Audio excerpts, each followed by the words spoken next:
You're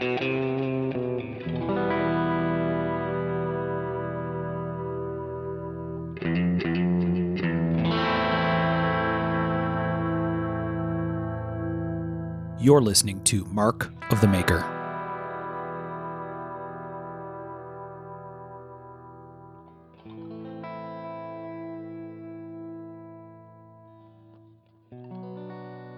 Hey everybody, I'm Mark Steiner and you're listening to Mark of the Maker.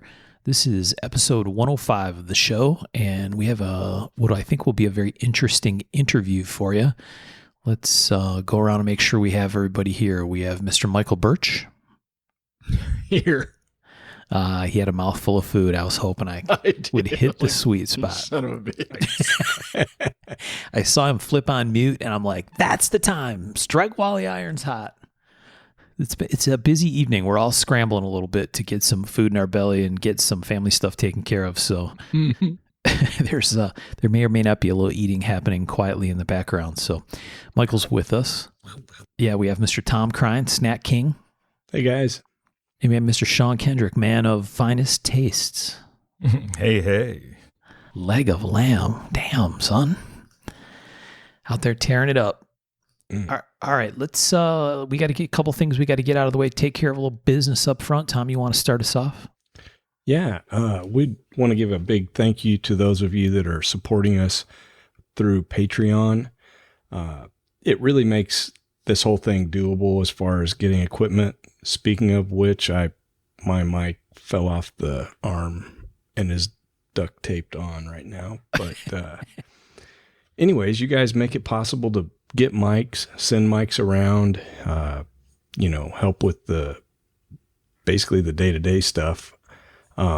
If you're not supporting us, think about it. Go to patreon.com and just put in Mark of the Maker. We've got several different levels, and we're getting ready to release some merch first to some of these levels. So if you're not there, jump in there. We appreciate your support. Yeah, we appreciate this greatly. We actually just bought new mics. I guess we're buying a third, fourth, whatever it is with that. So we appreciate that a lot. We do. We had to refresh some guest mics that they take kind of a beating traveling around the country to different folks. And I know sometimes people listen to the show and they're like, wow, you guys actually get together and record this all the time. And it's like, nope, we're all remote. We've done this remote since the beginning. And that means we're shipping microphones all over the place to folks in most cases, people need a loaner mic. And so we set one up for them. That helps us give you the audio quality that we get lots of positive feedback about. But it means a bunch of behind the scenes shuffling around and equipment and stuff gets busted. We'll have to get Tom to share his picture of his makeshift microphone setup. I feel like I taped up my glasses. It's actually fiberglass tape, not duct tape, but yeah. It's no boarding cutlass, I'll say that. No. It's like pack of wood. It's like pack of wood. It sucks. Pack of wood might be a step up actually from the picture I'm looking at. Yeah. This was happened a couple minutes before we were supposed to go on, so I was scrambling. Super glue did not work. No. Yeah, I wonder if some shit in your shop attacked that plastic that's in the base of that mount for your microphone. It just crumbled. I don't know. Yeah. Interesting. I pulled the headphones off and it just fell off. Wow. So, yeah. And those microphones are heavy, so that had to be interesting as well. Okay. I caught it. I did catch it. Cat-like reflexes. Good save. And the microphone sounds good, so maybe we don't need to replace that. We just get the mount taken care of. Yeah. All right. Another person we need to thank is our friend George at American Metal Exchange. George has been with us for a long, long time, supporting the show. George sells knife-making materials, so steel, titanium, fancy stuff like Damasteel and Chad Nichols products. I think I've seen Mokame over there. He's got meteorite sometimes. He's got all kinds of fancy stuff. So if you need knife-making materials, please get a hold of George and get you some if it fits, it ships knife-making stuff sent out. And you can find him at amxinc.com, American Metal Exchange. Thank you, George. Not medical. Not medical exchange. Metal. Yes. Yeah. Good That's catch. what I usually say. I know, and every time I'm saying it, I am thinking about you saying it, which almost makes me say it. It's like an inception. Yeah. Sorry. Don't say Patagonia. Don't say Patagonia. Don't say Patagonia. And yet he does anyway. All right, Sean, what about you? All right, our next sponsor is Giant Mouse Knives. And I really wanted to do this one because the knife I was so excited about at the Pacific Northwest Custom Invitational finally dropped. And guys, I'm going to do this like we would do a Picks episode. I am sending you a link to it. Have a look at this bad motherfucker. And I'll tell you guys what it is. This is the Ace Jutland Burlap Micarta variant. Now this bad boy comes in Venatus 4E steel with a PVD finish, burlap micarta handles, a nice reversible wire clip. The liners are 420. There's ball bearing mechanism at your pivot, and it's a liner lock. The blade's 3.35 inches. The blade thickness is a little over an 1/8 inch at 0.132. The overall length of the piece is 8.15. And a feathery weight of 4.4 ounces. And that's even with a brass backspacer. It's a nice touch, yeah, man. It is. This is just a fantastic looking knife. I got to play with it in person. It's deceptively light for a knife its size. And I liked everything about it. Like I said, I tried to buy the pre-production prototype from them to the point of probably being a pest. And I'm not sorry about it. Yeah, this model is actually my favorite folder they do. And I like most of their folders, but that blade shape is, whew. Yeah, it's rocking. Just it hits on all cylinders, and especially with the way this guy's dressed out, I'm all about that. Yeah, I love the materials. It has like a old world feel. It does. Definitely. Yeah, very vintage feel. Yeah, and the brass brings a lot to the party. It does. I don't know if, Nicely played. when I first looked at it, I thought, does it seem retro style because of the clip blade? But then it's like, no, it's the whole total package, right? Just the look of it's almost like a little bit distressed PVD or something, isn't it, Sean? It isn't just like straight murky. Yeah, it's got more gray. Black, than yeah, black. Yeah, it's almost, you know how sometimes black will get almost a powdery look to it? Yeah. Yeah, it's ashy. Ashy. There you go. There you go. Looks Parkerized, like it should be on some old ammo stuff. There you go. Yeah, it made me think like World War II gear. Yes.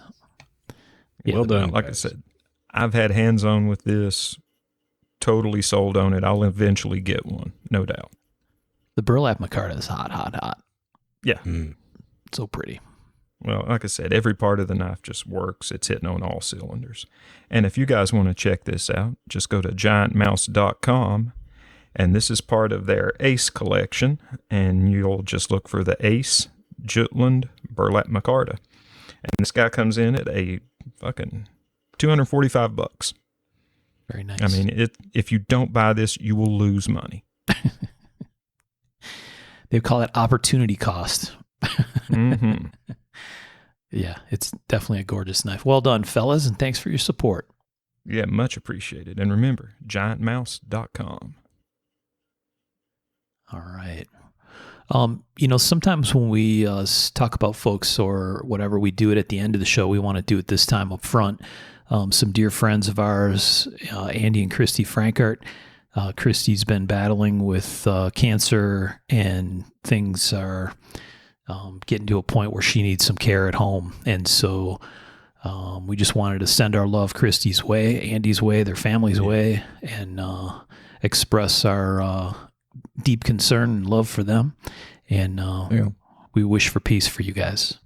Yeah, we love you guys. We just, I don't know. I don't know what to say. I don't know even what to, I don't know. Yeah, I can't we even definitely imagine. love you guys. We love you guys. We're here for you if you need us in any way, shape, form, or fashion. You know how to get hold of us. And do not hesitate if you have need to. Please. Yeah, absolutely. Well, so I mentioned that we have an interview, and we talked about Patreon up front, and we've mentioned this person a couple times. I think our very first patron, supporter on Patreon, is our guest, and that is a gentleman and knife maker named Matthew Beauvais. Matt, welcome to the show. Thanks for having me. This is going to be fun. Yeah. Matt, does being the very first Mark the Maker patron bring you pride or shame? Pride. You guys got, tens of listeners from what you say. So. I'm sure you get asked a lot, are you the first Patreon? All the time. It's kind of a big deal. Yeah, right. He made himself a plaque. Oh, I thought you guys were shipping it. I was about to say, It's in the mail. We Yes. should do. We are on the job. We don't like to brag, but you're right. We do have tens of listeners.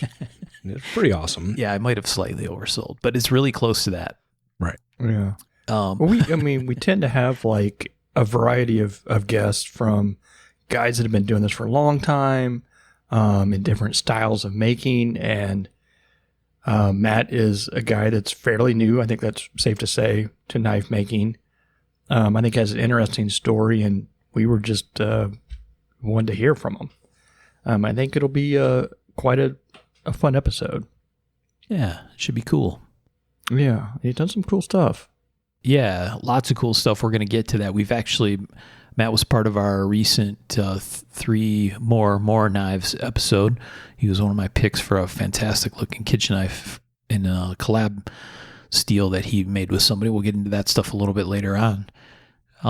Matt, you want to kick us off with kind of the usual, intro? You've listened to us for a long, long time. We usually start off with people's background and kind of where they grew up and that kind of stuff. You want to get us rolling? Yeah. Let's see. So I'll focus it mostly around the knife stuff. But yeah, I'm from Massachusetts, born and raised, so to speak. Been here my whole life. And I'd say, as a kid, I kind of was into like technology stuff, building computers, programming, that kind of thing. And kind of always had like folding knives around, mostly, the cheap flea market Chinese knife style. I think one of the better knives I had a buck 110 when I was a kid. But I did a lot of, box cutting and played paintball in the woods, that kind of stuff. So I usually had a knife on me, do stuff in the woods or cut boxes if I was, opening computers, etc. Remind me not to play paintball with you. If you're going to knife me. Yeah, not so much.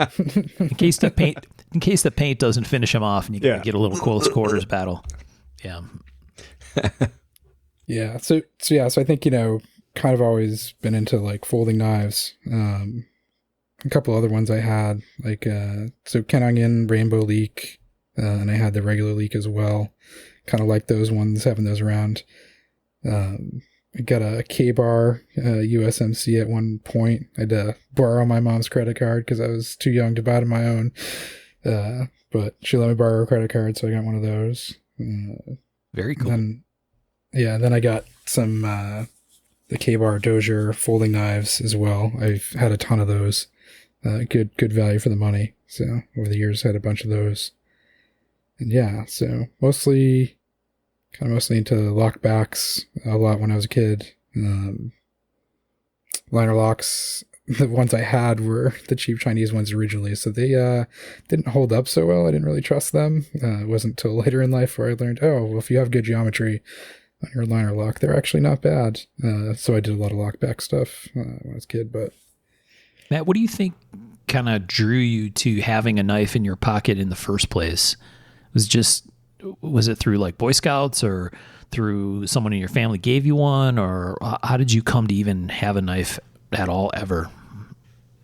So I started working at a pretty young age. So it was mostly necessity due to the jobs that I had. Okay.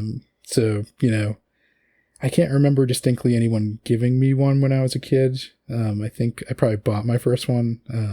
I've been working on and off different jobs since I was like 12. I worked at a campground, did bagging ice, things like that, campground duties around there. So I probably found my first knife is my guess, but yeah, there you go.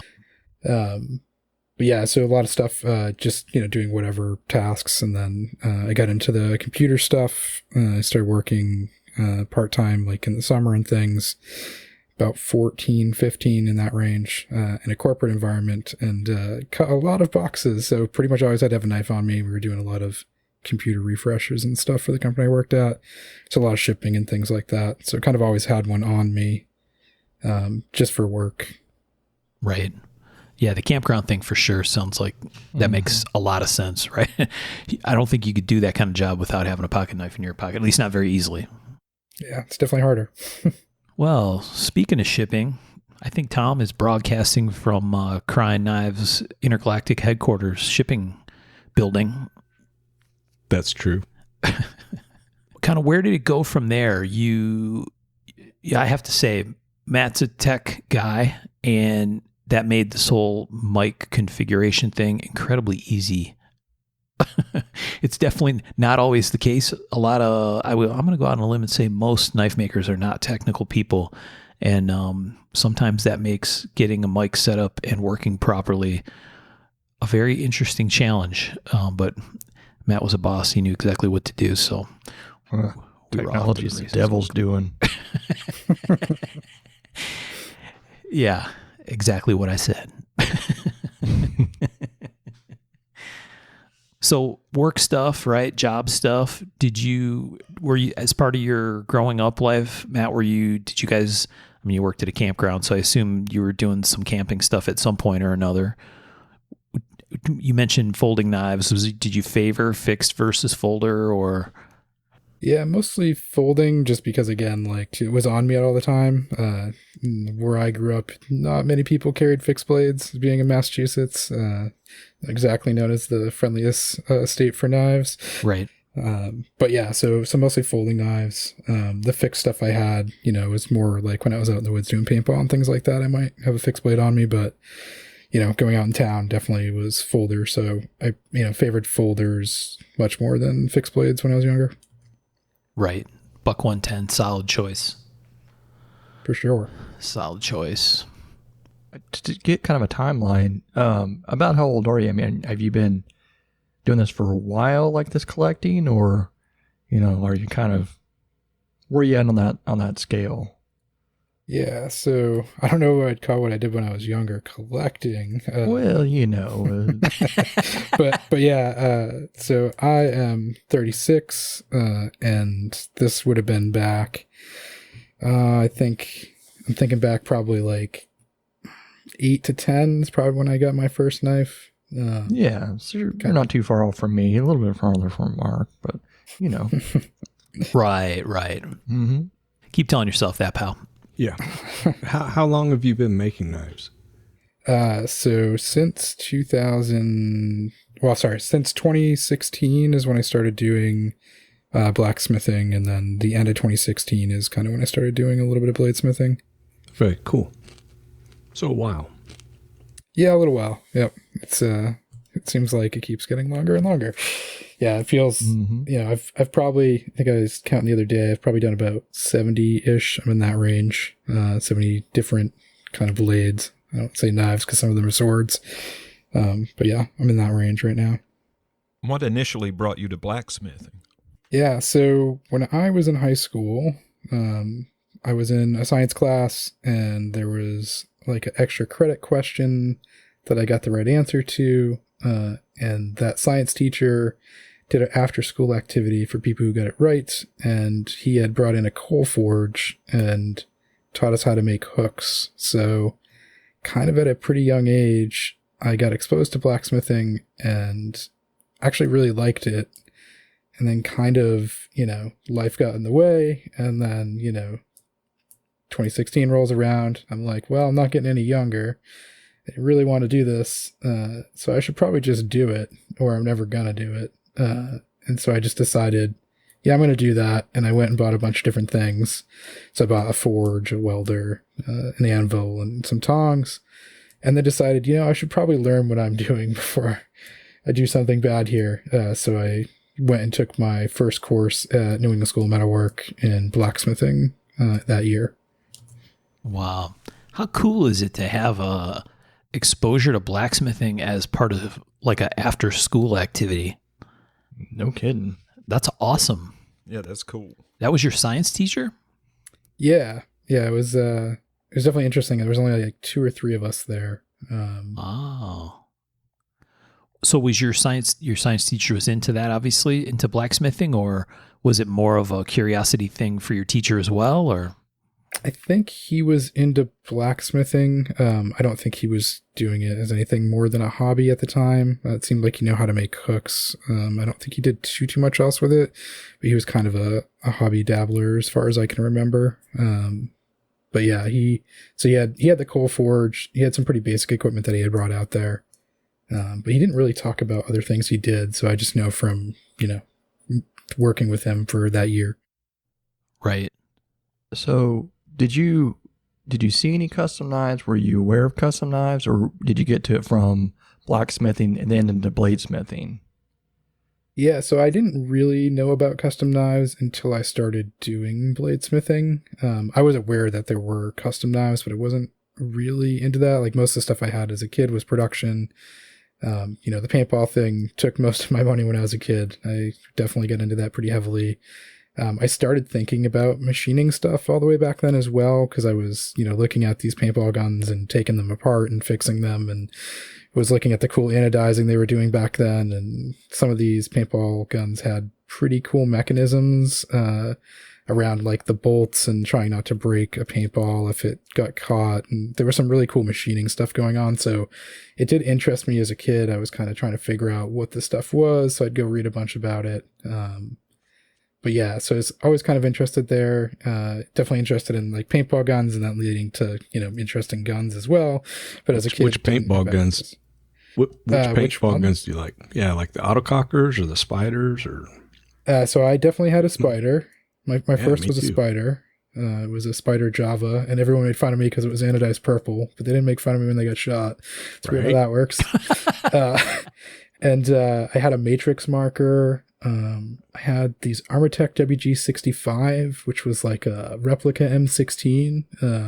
So I had a bunch of different things. I had like a sidearm, almost like it looked like a 9mm Glock sort of ish, and a couple other different ones. But yeah, I mean, I used the Spider a lot, and I'm trying to think what the name of the other one was. So the Matrix marker is the one I used the most when I was done, but there was another one. I can't think of the company name, but they were the ones that had that really cool bolt that had like a bypass in it, so it wouldn't break a paintball if it got caught in the middle of the chamber. So it's pretty cool engineering for, I think this would have been like 2000. So I was definitely playing earlier than you, but yeah.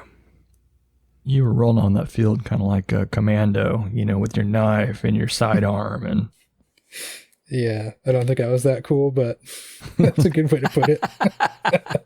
I was a back player. I did 16 to 18 inch barrels. Usually, if you could call that snipering from paintball.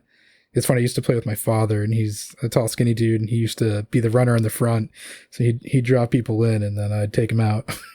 Wow. So we had a pretty good thing there. So you took the class. I guess you got intrigued, and you're like, I'm going to kind of try this out. What did you start making once you learned that class? What kind of blacksmithing did you get into? Yeah, so I started with, so in the class, and then after the class, I made some like coat hangers, right? You got like 1/2-inch bar, and then make some coat hooks, and, drill it and rivet it. I did a couple different tool things. Didn't really get into tong making. I usually just buy those, to be honest.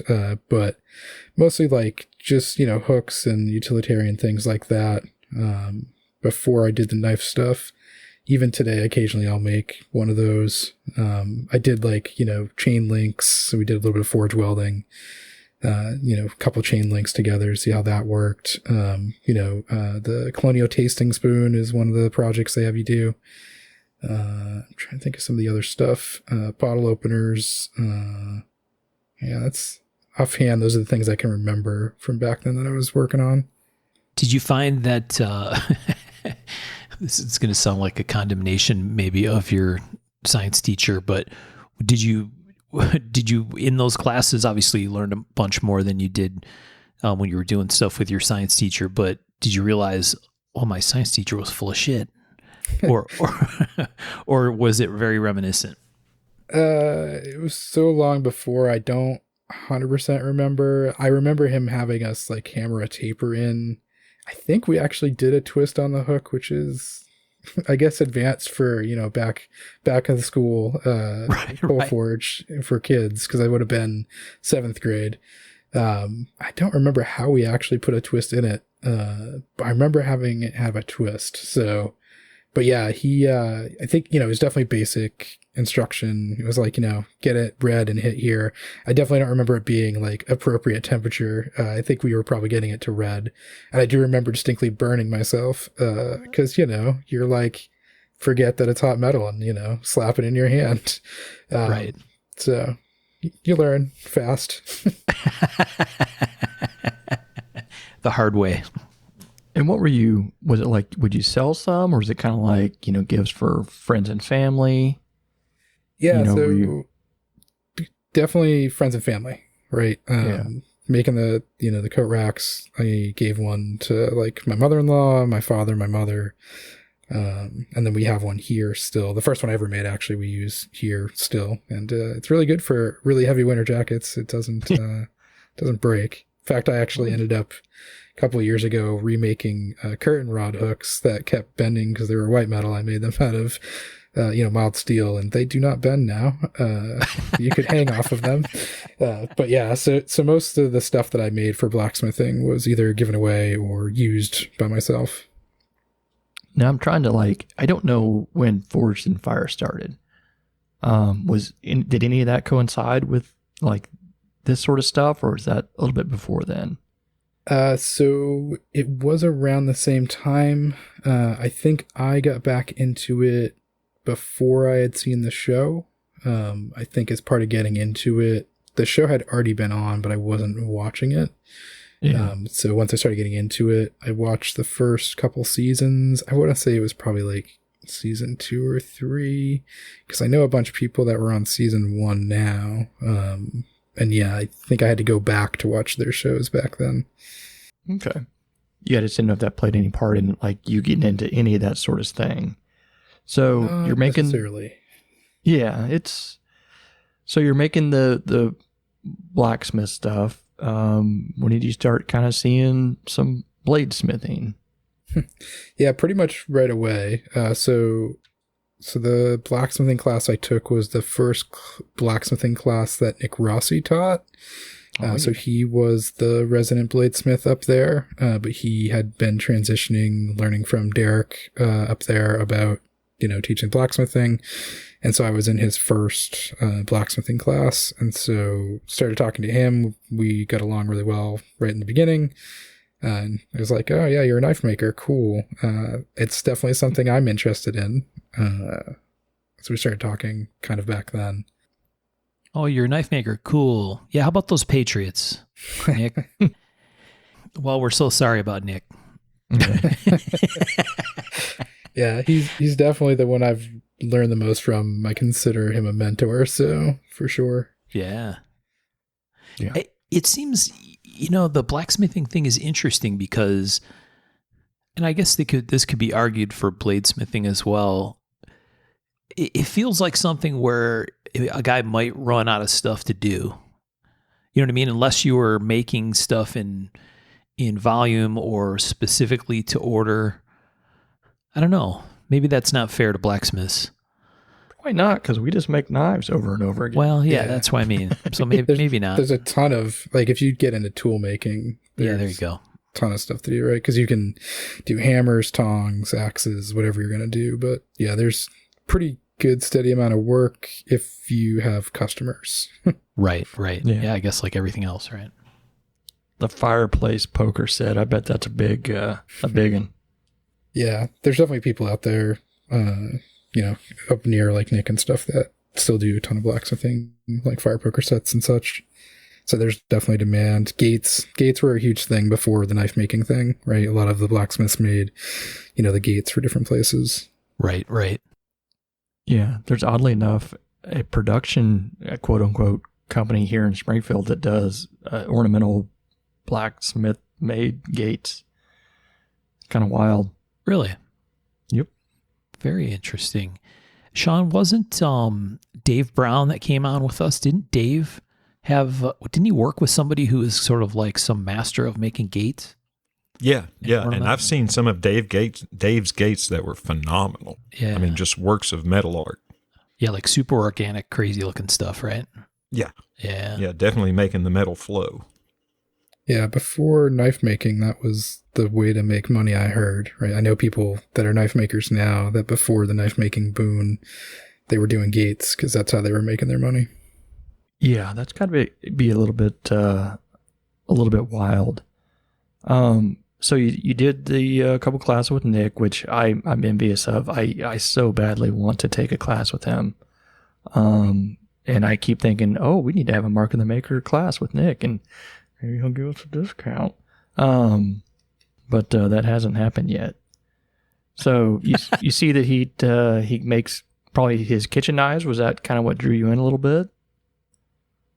Yeah. So when I first met him, I didn't know a whole bunch about him. I looked him up because, I was like, oh, who am I taking this class from? I need to see.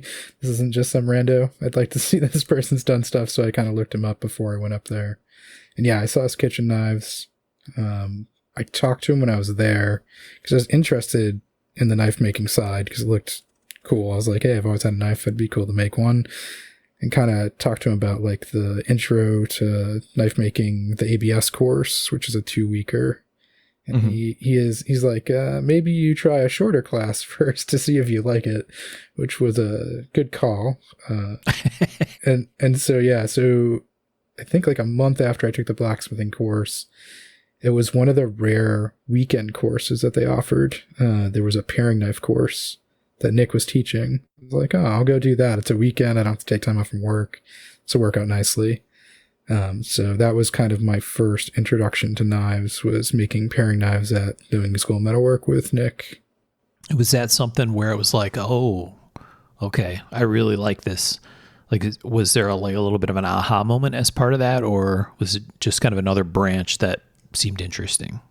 It was definitely an aha moment. So I made those paring knives. They look horrible. I still have them. And no fault of Nick. It was one of those situations where it was like, you're going there and Nick's like, you should do this. And you're like, I think it'll look cooler this way. Cause because obviously you're smarter about it. Exactly. Yeah. Yeah.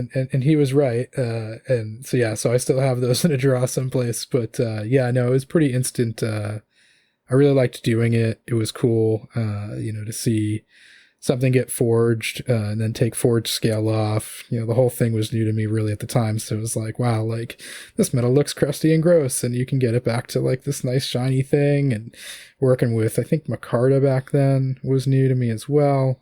So it was like, man, I can make this whole thing on my own. I don't ever need to buy a knife again. I'm just going to make everything. Yeah. So it bit me pretty early, pretty hard. So yeah, as soon as I got done that class, I'm pretty sure I went home and signed up for the next ABS course, which I think was in like March of the following year. Nice. Yeah, I think it seems like you've taken quite a few like classes, and I think like Nick has talked to us about that, about the importance of these classes and how much they can give you kind of a leg up. And I feel like you've kind of taken the good way of doing it. I know that sentence didn't make any sense, but you've done the classes, you've learned, and now you're kind of teaching some of your own, right? Yeah, so definitely agree that classes have cut a ton of learning time for me. I've gotten the opportunity to work with a bunch of people, and yeah, I just taught my first public class the beginning of August. So I did a slip joint class at the New England School of Metalwork. Wow, that's super cool. Yeah. Okay, so how did Damascus come around? Because I feel like I remember seeing a point where you kind of got pretty heavy into the equipment.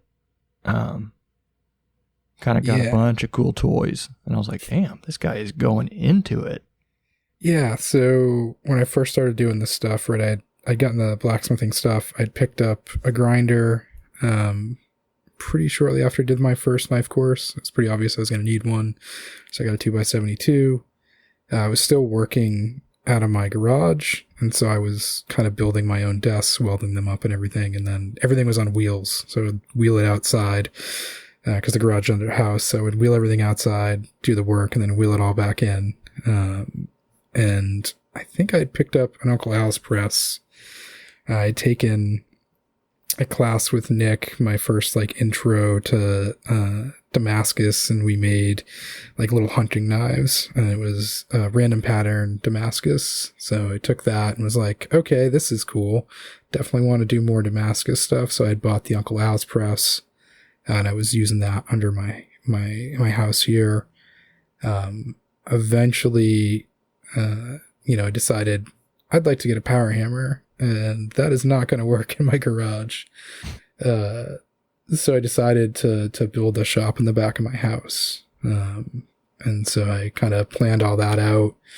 I ended up getting like a Morton building built back there. And I based most of my shop layout around the different shops I had been in taking classes. So, New England School of Metalwork. I did Guilford Art as well, Guilford Art Center, and just seeing other people's shops. So I had, built that and ended up getting some equipment to fill it. I built it planning to have enough room for equipment for a while, and then quickly went through that plan. I've been kind of collecting equipment since I started. Depends what I can find, what I can get it. Some of it's used, some of it's new. But yeah, building the shop was mainly to build for the power hammer. So I made sure I got, 6-inch floors and enough space to put a power hammer in there, and kind of moved everything next door to work in a separate building.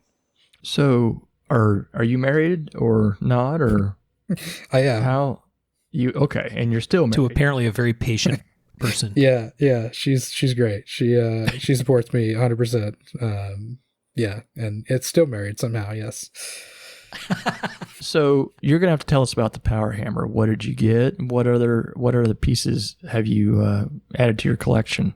Yeah, so the power hammer is Anyang 88, which I think is like the 106 now. I don't know, they keep changing the weights on them, but so I'd used at the New England School of Metalwork, they had around an 80-pound Glasser hammer, and I really liked it. It was self-contained. And so that's what I was looking for. And so I ended up with the Anyang 88, which I really like. I bought it new, got it shipped here, installed it. And like I said, I still have that Uncle Al's press. And then I started getting into machining, cause I just like metalworking in general. I'm a technical guy, right? So I like solving like problems and things like that. It's partially what kind of gets me towards blacksmithing and bladesmithing. So programmer by day. These days I'm a director, but I used to be a programmer for years. And so it's all about problem solving, and kind of the same thing in blacksmithing, right? You're heating a piece of metal, you're hitting it. It's not doing what you want it to do exactly. So you're planning your next step, and you kind of just go through that repeatedly. Knife making to me is an extension of that, because there's always problems knife making. It's almost like real knife making, as Rossi would say, whenever something goes wrong. But so it's all about problem solving, and machining to me it's both the precision of doing it and the problem solving. And so it hits the right niche for me, especially kind of in the folding blade section. So I ended up getting, I've got a older Bridgeport. It's like a 1980s. It's the variable speed, I think 2-horse. So that was the next machine I think I ended up getting. Somewhere along the way, I picked up a 1948 Logan 11-inch swing lathe. So used that a ton as well. And so once I got those two machines, I started making kind of my own tools in the shop as well, specialty things as I needed them, jigs and such. Especially the lathe, I use that a ton to make like a bunch of different things, like power hammer, for instance. I made, ended up putting a PVC pipe on the lathe and kind of porting the exhaust so I wasn't spraying oil across my shop when that thing gets hot. So that gets ported into a bucket. Then I ended up getting a surface grinder later. And those are kind of the bigger pieces. I've upgraded anvils and stuff over the years as well. Yeah, I mean, that's a pretty solid shop you have there. Yeah, definitely. Yeah. Just And out of was- curiosity, what surface grinder are you running? So I have a non-existent surface grinder. So I have the Tormac PSG 612. So it's like the semi-automated one, but they stopped making it, which is unfortunate because it's a pretty decent grinder. The spindle's a little underpowered, but it works good for me. I've done a belt conversion on it this year and made a shroud for that, so it's not so dusty in my shop, thank God. But yeah, it uses servo motors on belts to do the table in and out feed and side to side, so that you can kind of control automated. So it doesn't do auto down feed, but it does auto feed in the other directions. Yeah, that's what mine is, except sometimes the Y likes to give out. No Z, though. Yeah, I know. I wish I had the Z. But So you're picking up these tools and starting to make more, do more. Were you thinking of, at any point, were you selling these things? Or is it just like, this is fun, and your wife's kind of looking at you like, all right, what you doing over there? How did that go? yeah, so it took me a while to feel comfortable to offer things for sale, right? So when I first started, I was doing a ton of classes. I definitely had some interest from people, but at the time I was like, I don't think it's up to the quality that I'd want to sell it. And so, I think probably, a year or two ago now, I decided I would sell these things. I think they're at a level that are, as much as I'm still learning and I can always improve, they're at an acceptable level to sell. So I started kind of offering stuff for sale. Not, it's still a hobby for me. So it's definitely not a business. If it is, then I'm pretty sure the IRS would classify me as a hobby either way, the amount of money I'm spending versus making. But it's, things are offered for sale kind of now as I make them. And I've sold a few things, and I've done a couple shows, tried out a couple shows. So still kind of planning on selling the things I make. I don't really do an order book or anything at this point. I've offered some of that to, friends and family type deal, but it's mostly just I make things and then offer them for sale. And if, catch someone's eye and they want it, then more than interested to talk to these, people and sell that stuff. That's a good place to be. I sometimes feel like I'm sort of a hobby maker when it's my job. It's not so much of a good place to be. Yeah. But what shows did you do? Marlboro. We have Marlboro Mass is a kind of a local show. So I haven't done any of the bigger ones yet. Are you planning on it, or what? Where are we going here? Yeah, maybe. Definitely thinking about doing a bigger show. I don't know that I would do Blade Show, but I've been looking kind of at some of the other stuff. There's even some kind of bigger local shows that are juried that I've been thinking about maybe applying for, but yeah, just this year's been kind of busy, but hopefully in the future. So let's talk about a little bit about your path with Damascus. You've done a lot of work with it. It's been a joy to kind of watch you progress, as I was trying to progress, but kind of had to get back to doing other stuff. Who helped you with some of that stuff? Who were some of your mentors? Kind of take us down that path. Yeah, so I think I'm just looking through when I started doing that stuff. So I think 2017 was the first Damascus class I did with Nick Rossi. That was that when I was talking about where we made, random pattern with a hunting knife. So he's kind of the start of my Damascus journey, and it was pretty apparent early on. It was like, this is cool. I like the patterns. It's more difficult to do than just a regular knife, and yeah, it's cool. So I want to do more of that. 2018, I'm trying to think if I did any in that year. I don't think so. So I think it was not till like 2019 I did a stainless Sanmai class. So messing around, not technically Damascus, but sort of ish. And then in 2020 is kind of when I started doing more advanced stuff. So between, the first class and 2020, I was kind of messing around with stuff on my own. So I was doing, I have some dies for ladder and chevron. and just random, and then doing raindrop, things like that. So I was just doing that on my own, finding stuff online if I didn't understand how to do something, or just talking to Nick. I don't remember when I did my first feather, but I want to say it was between those years. And that was one of those, like, I'm going to try this. And then got like towards the end and was like, Nick, is this the right thing to do? Because I think it's right, but I don't want to mess it up at this point. So there's a little back and forth, and yeah, so I ended up doing one of those, which was cool. And I did that on my own, which was kind of interesting. Although, fast forward years and talking to Salem, and he's like, oh yeah, when people do this particular feather pattern, it's not that great. And I was like, yeah, that was my first one. but at least it was on my own. so yeah. But yeah, 2020, I did advanced mosaic Damascus with Jay Morrissey. And I don't know I'm sure you've seen Jay's work. Yeah. Yes. Oh yeah. His stuff is crazy, right? And Jay's good friends with Nick. They used to be shopmates. And I'm friends with Jay now, and I've gone up and worked with Jay and Nick in Jay's shop as well. But yeah, I took a class at New England School of Metalwork with Jay doing that stuff, and that really kind of like, I think, kicked off the more advanced kind of Damascus part of my journey. And then, yeah, you fast forward to kind of 2022, and I did an advanced mosaic Damascus with Salem Straub at CMA. So Center for Metal Arts in Pennsylvania. And then I ended up doing that class again this year.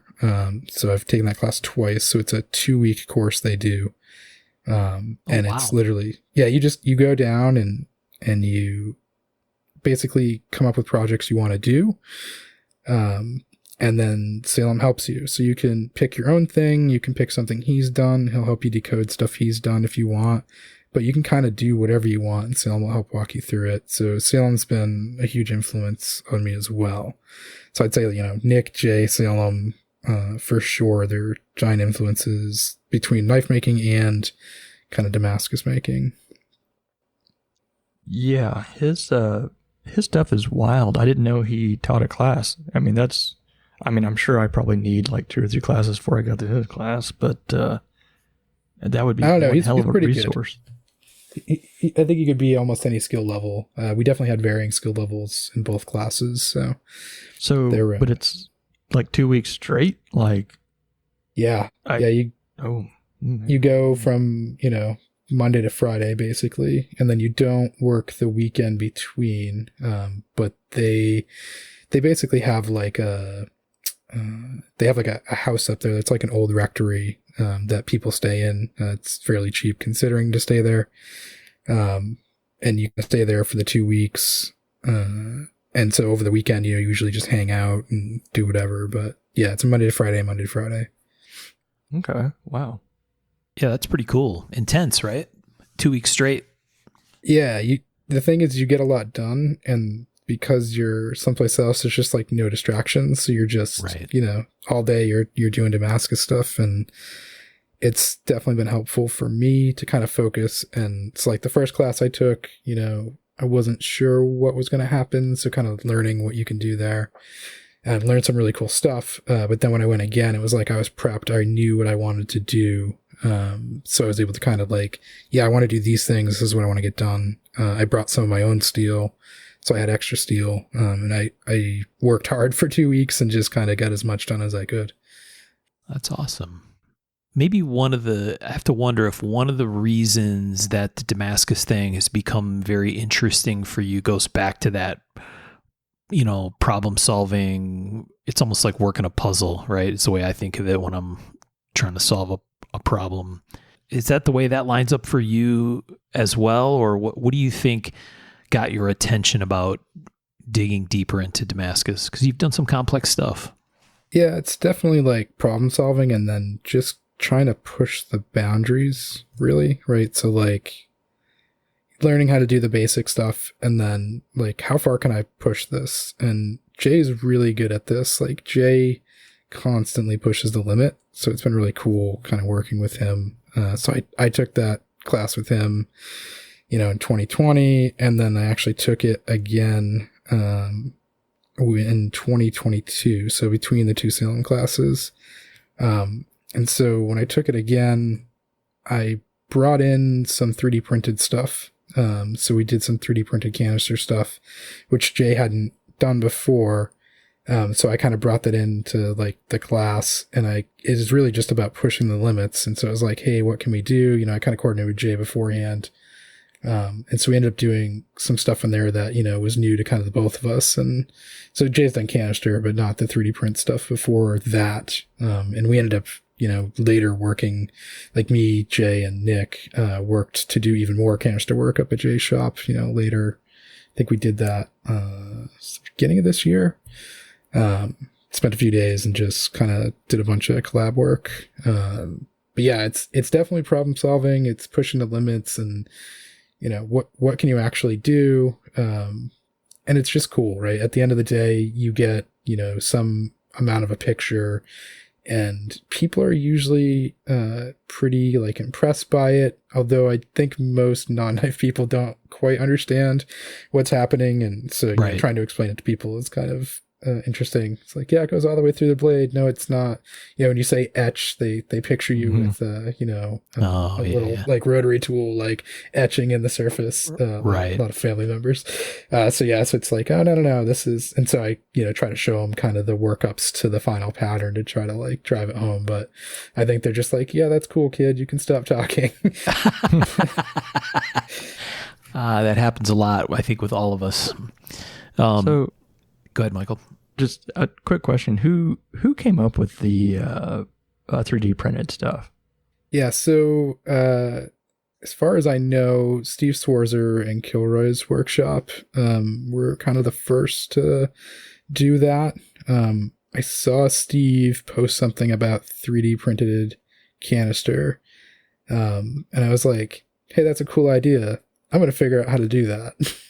And I did. So I didn't take his course. He definitely got that idea out there with the Kilroy's workshop guys. I just kind of figured it out on my own once I heard about it. You know, 3D printing is not super difficult. And then I've been kind of refining my own process there and doing some stuff I don't think I've seen other people do yet, with like recombining canisters and combining canisters with like whole chunks of Damascus pieces. And like, so I don't know if you guys saw, I did that like snowman and snow scene blade.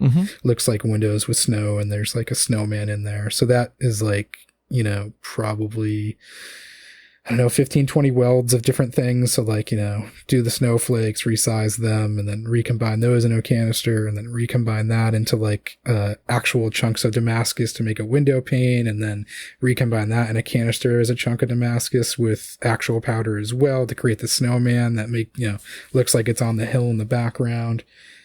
So kind of just been exploring that more and more kind of this last year. But yeah, I think Steve with the Kilroy's workshop guys were kind of the first to come up with that. I want to try it so badly. I mean, I love canister stuff. We used to do a lot of like, we called it trash can because it was just like a bunch of shit. But powder is expensive as hell now. I don't know how some of these guys get away with doing so much of it, or maybe I'm looking in the wrong places. Yeah, I mean, it's definitely more expensive than like a chunk of steel, and the part that's really kind of weird is it takes a lot of compression. So like, you know, if you start with like a 3-inch can, like a 3x3, you know, you're going to end up with like an inch by maybe like 6 or 8 inch bar. Kind of depends how good you pack it. So you're definitely like compressing a lot. And it depends on the powder you buy too, because there's, you know, coarse and fine powder, and the fine powder packs a little nicer. There's some stuff you can do to get it to pack a little bit better, so you don't have as much loss. And if you put full chunks in, it definitely doesn't compress as much, which can be beneficial. But yeah, it's definitely one of those like, that's all I got out of that. It was a lot of work to make that, and then you get this little piece, and you're like, man, I was hoping for more. So like, that was fun. Yeah. So you do computer stuff, IT stuff in real life in your day job, and I do engineering. So I work with tons of engineers, and it's always interesting to me. Some engineers they latch on to hands-on stuff outside of work because they spend so much time working on not hands-on stuff at work, if that makes any sense. And and doing hobby stuff that's hands-on is kind of maybe it's a release, or maybe it's kind of fulfilling because you're actually, when you're done, you've produced something, right? Regardless of what it is, right? Whether it's a car project or, woodworking or, all kinds of metalworking, all kinds of different stuff. Do you think for you that that's kind of part of how this fits in, where you're working on, computer stuff, and this is sort of in completely the opposite direction? Yeah, for sure. It definitely scratches an itch that that what you just said makes total sense for me. It's definitely, it's not what I do all day. So, assuming work hasn't completely drained me for the day and I go out in the shop, it's like, oh, okay, this is completely different than what I do all day. So it's not, kind of repetitive or boring, doing completely different things, using, I think, different parts of my brain, right? Doing computer stuff is a little different than like hands-on work where you have a definitive outcome. Like this is either good or it's garbage, in some cases. Right. And so it's like, it definitely scratches that itch. It kind of gets me off a chair, which is great. But yeah, except when I'm heat treating, and then I feel like I'm just waiting around. Right. But yeah. Yeah. No, that's an interesting thing. I'm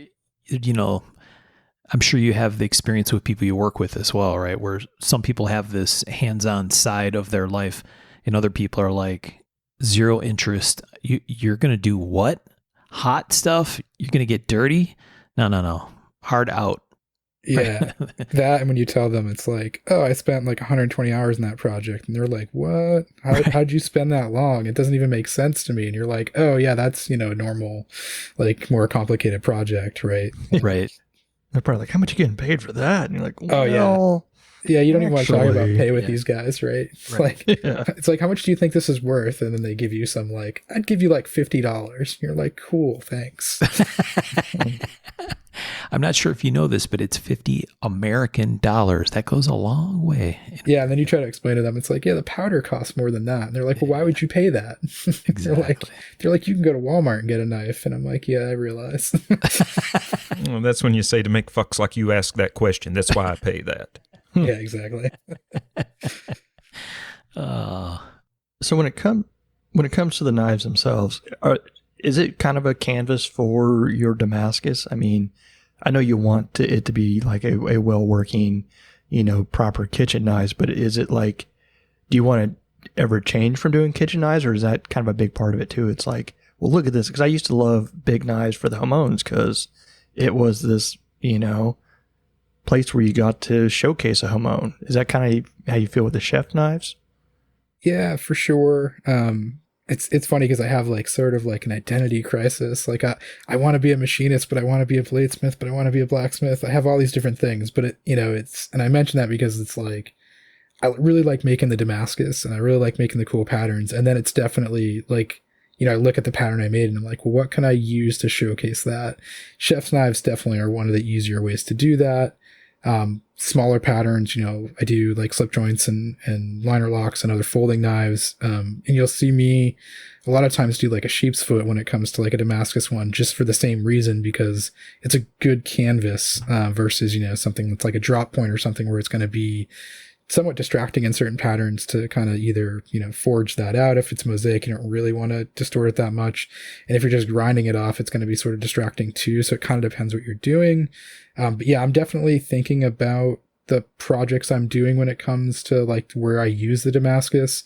And if it's just, kind of a regular non-mosaic pattern, it's not as important, because it's going to look cool either way. But with the mosaics for sure, it's definitely heavily in my mind when I'm kind of deciding what I'm going to use it in. Okay. I have some personal Damascus making questions. Oh boy. All right. Start So, the meter, Ken, Matt. Yep. Doing your. I'm no gonna try to expert, get some but- of your. I'm going to try to take some of the information you paid for and get it for free. Squeeze it out of you for nothing, pal. Let's get clear about this. Checks in the mail, right? Yep. The kerosene. Do you do the kerosene dip before you? So I I originally learned flux welding, and I still do flux welding occasionally, but I've also done fluxless welding. So Jay is a big flux guy. Most New England guys are big flux guys. I think it goes all the way back to Don Fogg, who used flux when he taught people. And, Jay and Nick learned from him. So that's very much flux culture up there. It definitely has its uses. Certain welds, you kind of need to. Salem is a fluxless guy, and so I learned how to do fluxless from him.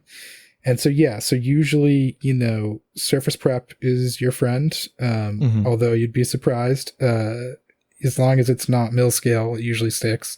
And then, I'll either do WD-40 or like old oil, anything you can get to kind of burn off to leave carbon between the layers to get the oxygen to stay out.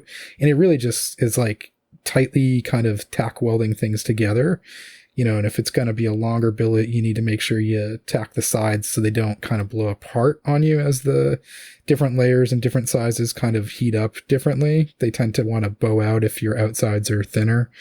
So, you need to make sure you got it tacked pretty tight. And then, I don't usually do anything dry, so I'll usually do some type of oil or something. Sometimes I just, I'm spraying WD-40 to keep the metal from rusting between when I surface finish it and put it together, because it might not be the same day. And sometimes that's just enough to have that in there. I don't typically use kerosene, but any type of oil or, kind of WD-40 or whatever should work too. Kerosene works fine. I just don't have it.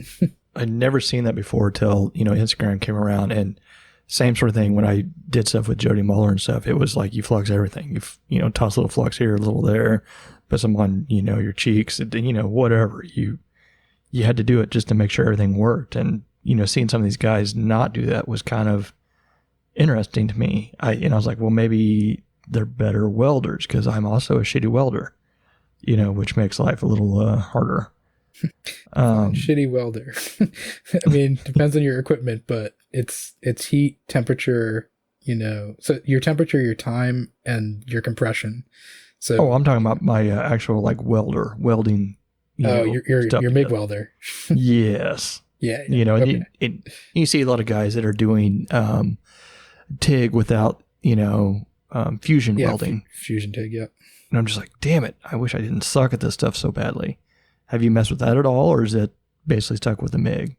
Yeah, no. So I do a lot of MIG for general patterns. There is when you do what we call jumped on bolsters, I usually TIG those, mostly just to not distort kind of the pattern and put extra stuff into it that I have to grind off later. So fusion TIGging those works a little bit better. But most of if it's just generic Damascus stuff, I'm usually MIG welding the outsides because the ends kind of get crappy anyway, so you typically don't end up using them. So as long as you're not super penetrating MIG welds, they shouldn't be a problem. Yeah. Well, you hit on something there that some folks may not know about on the kind of integral / forge welded bolsters. What is the proper name for that? They're forged bolsters. They're integrals. We call it jump welding when you're kind of welding them on separate pieces. But it is an integral knife because forge welding makes it one piece of steel. So yeah, that's always. I didn't realize that was a thing either till recently that I was like, oh, I thought all those were forged down. And I realized that makes a lot more sense. Yeah, you can tell by looking at the pattern where the bolster is, whether it was forged or kind of pushed on after. And you can also look at the spine. You'll be able to tell from the spine between the bolsters. All right. And last free question for the moment. Till he thinks of another one. The coffee etch. Yeah. Do you do the coffee etch? On certain pieces, yes. I still use ferric for all my primary etches for depth. And then depending on the piece, I'll do coffee. And I don't have a huge coffee tank, so it's usually smaller pieces. And when I'm doing swords, I'm not typically doing coffee. I've been thinking about making a bigger tank for that. But yeah, I do them on certain pieces, and on other ones I don't. It kind of depends what it looks like when I'm done the ferric. If it looks good enough, then I won't bother doing the coffee. If I'm feeling like the black should be blacker, I'll do a coffee etch as well. And that's one thing I found like interesting in recent time is like not only have we kind of progressed as the knife community as far as like patterns, there's so many crazy patterns going on right now. Also, the quality of the etch is just wild. And I truly don't know how some of these guys are getting such dark blacks and whites. Is it, is part of it the pictures that they're taking? Is it, angles? Is it, and that's a lot of stuff I wonder about. Yeah, it's definitely, I think, especially a lot of the really, really good etches, it's like, I think it's usually weaker acid for longer periods of time and really high finishes, and then being really careful, think like Hamon, being careful not to, wipe out the blacks while you're polishing the tops. You need a deep enough etch to be able to do that. But yeah, I think everyone kind of has their own little recipe. We definitely all have like the same central stuff, but it seems like every maker I talk to is a little bit different regiment for like how they do their etch. Yeah. Yeah, it's getting, that whole, the Forge stuff is getting so wild. And one of the guys I follow, Charles Lionheart, you know who I'm talking about? Yep. He does, like these tetrahedron style pieces, and I'm not really even sure how he forge welds them together. He makes custom dies to capture them. Yeah, he was up with Salem and Will. I think Mareka was up there too. It might have been another person up there. Yeah, I think it was Princeworks Forge, Josh Prince. I met him the last Hammer, and he's another one that does really cool Damascus. And they were up there doing some stuff, and they made some custom dies up at Will's shop to do that stuff. Well, some of those I look at, I'm like, well, if you squeeze it one way, you're blowing out the other way, and they make like a not rectangular, but basically the shape matches with their welding. So they've got two little wings coming off the bottom center, and then the same thing on the top, so they can capture it. So it's almost like squaring dies, but for a different shape. That is wild. It's progressed so much in these last few years. It's almost like seems almost impossible to keep up. Yeah, there's a lot of cool people doing a lot of cool stuff, for sure. Yeah. And all that stuff's available on Instagram, so you kind of see it and you see what people are doing. I think people are sharing a lot more than maybe before, and that's cool too, because again, like someone like me who's trying to push limits, I look at that stuff and I'm like, that's neat. What if you did this slightly different thing? And yeah, so it definitely puts thoughts in my head. Well, yeah, it's like almost like a community thing, because one person's idea you can build off someone else's, and it keeps building and building and building until we get to where it is now. And it's awesome to see, and I think a big part of that is, the classes and stuff that is a wealth of information that gives you a great jumping off point. I'm just talking myself into taking that class now. It definitely saves you a ton of failure learning opportunities, I would say, right? Because it's cool when you go with someone who knows what they're doing, because if you kind of mess it up, they can like help you figure out what happened, and then probably save whatever you did, or reuse it. There's nothing that some foreweighing and twisting can't fix anyways. You can get something usable, just keep restacking it and twist it, and you'll get something cool anyways. But yeah, there's, I think it's invaluable to kind of learn from someone who knows what they're doing, and then be like, hey, I want to do this thing. And they can be like, oh, I've tried that. You don't really want to do that. Or here's a different way to do it. Yeah. So. Now, speaking of patterns, let's talk about what you created. Yeah. Which one? Well, the program. Yeah. Yeah. So yeah, that was more recent. I did what I call the Damascus manipulation tool. So I don't know if you were familiar with the Thor 2 program, that's been kicking around for quite many years. It was basically a tool for simulating twisting a piece of Damascus and what that pattern might look like. So it was a Windows program, and a lot of us were using the Instagram layout app to kind of approximate like 4 ways or 9 ways. But like there wasn't a twisting simulator for the phone. And it was like, man, I really want a twisting simulator for the phone. So I looked at kind of what the Thor 2 program is doing and decided, well, I'll try to rewrite that for the web, because then I can use it on any device. So I did that, do that kind of locally, and then decided, well, if I'm going to do this, I might as well like add the ability to do multi-way. So like 4-way, 9-way, 2-way stacks. So I kind of added that in. I was like, I've never seen anybody simulate a bias. And it's one of those harder things to think about. You bias, so basically forged on the diamond, right? And then forge it back to square. So resquaring bias, whatever you want to call it. And so I spent like 2 weeks trying to figure out a way to approximate that, and eventually landed on a way to do it. So it's the first resquaring simulator I've seen.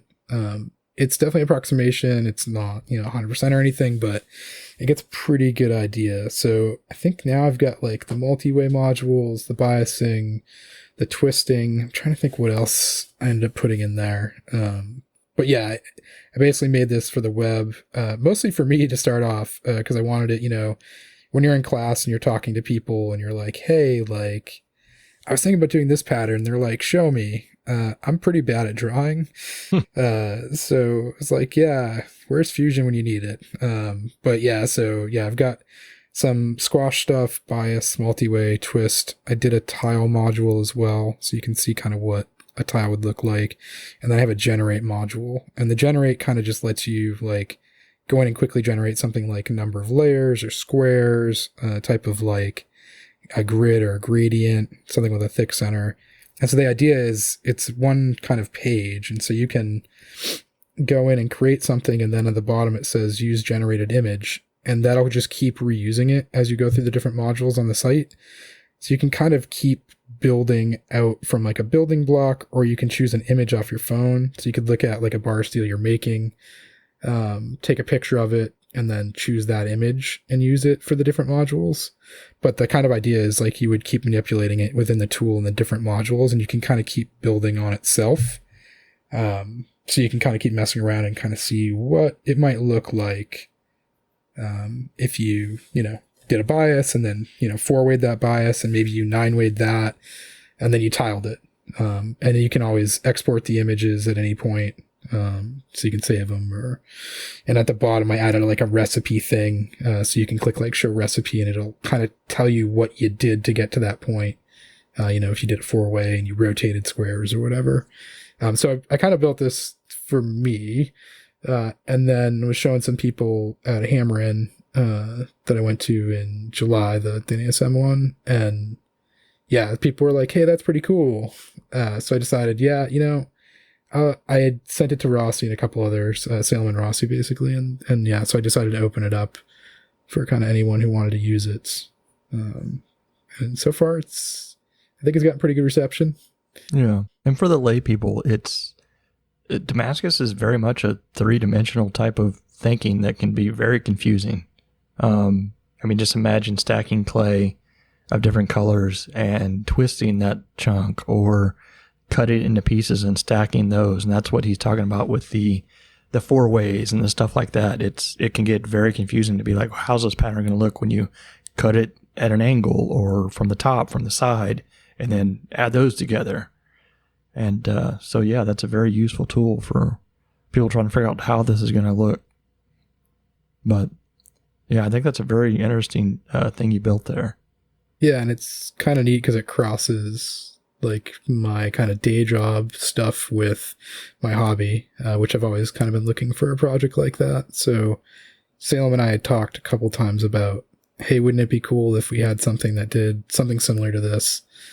And yeah, it's just, I don't know, it was a couple months ago, I just decided, yeah, I'm going to try to do it. And then I just kind of powered through it over a couple weeks. But yeah, I'm pretty happy with where it's at. Like I said, it's not, it's a simulator. It's not going to be 100% obviously is going to be depending on your equipment and such, and it's kind of using computer graphics to simulate some stuff. But there's not really any better way to do it at this point.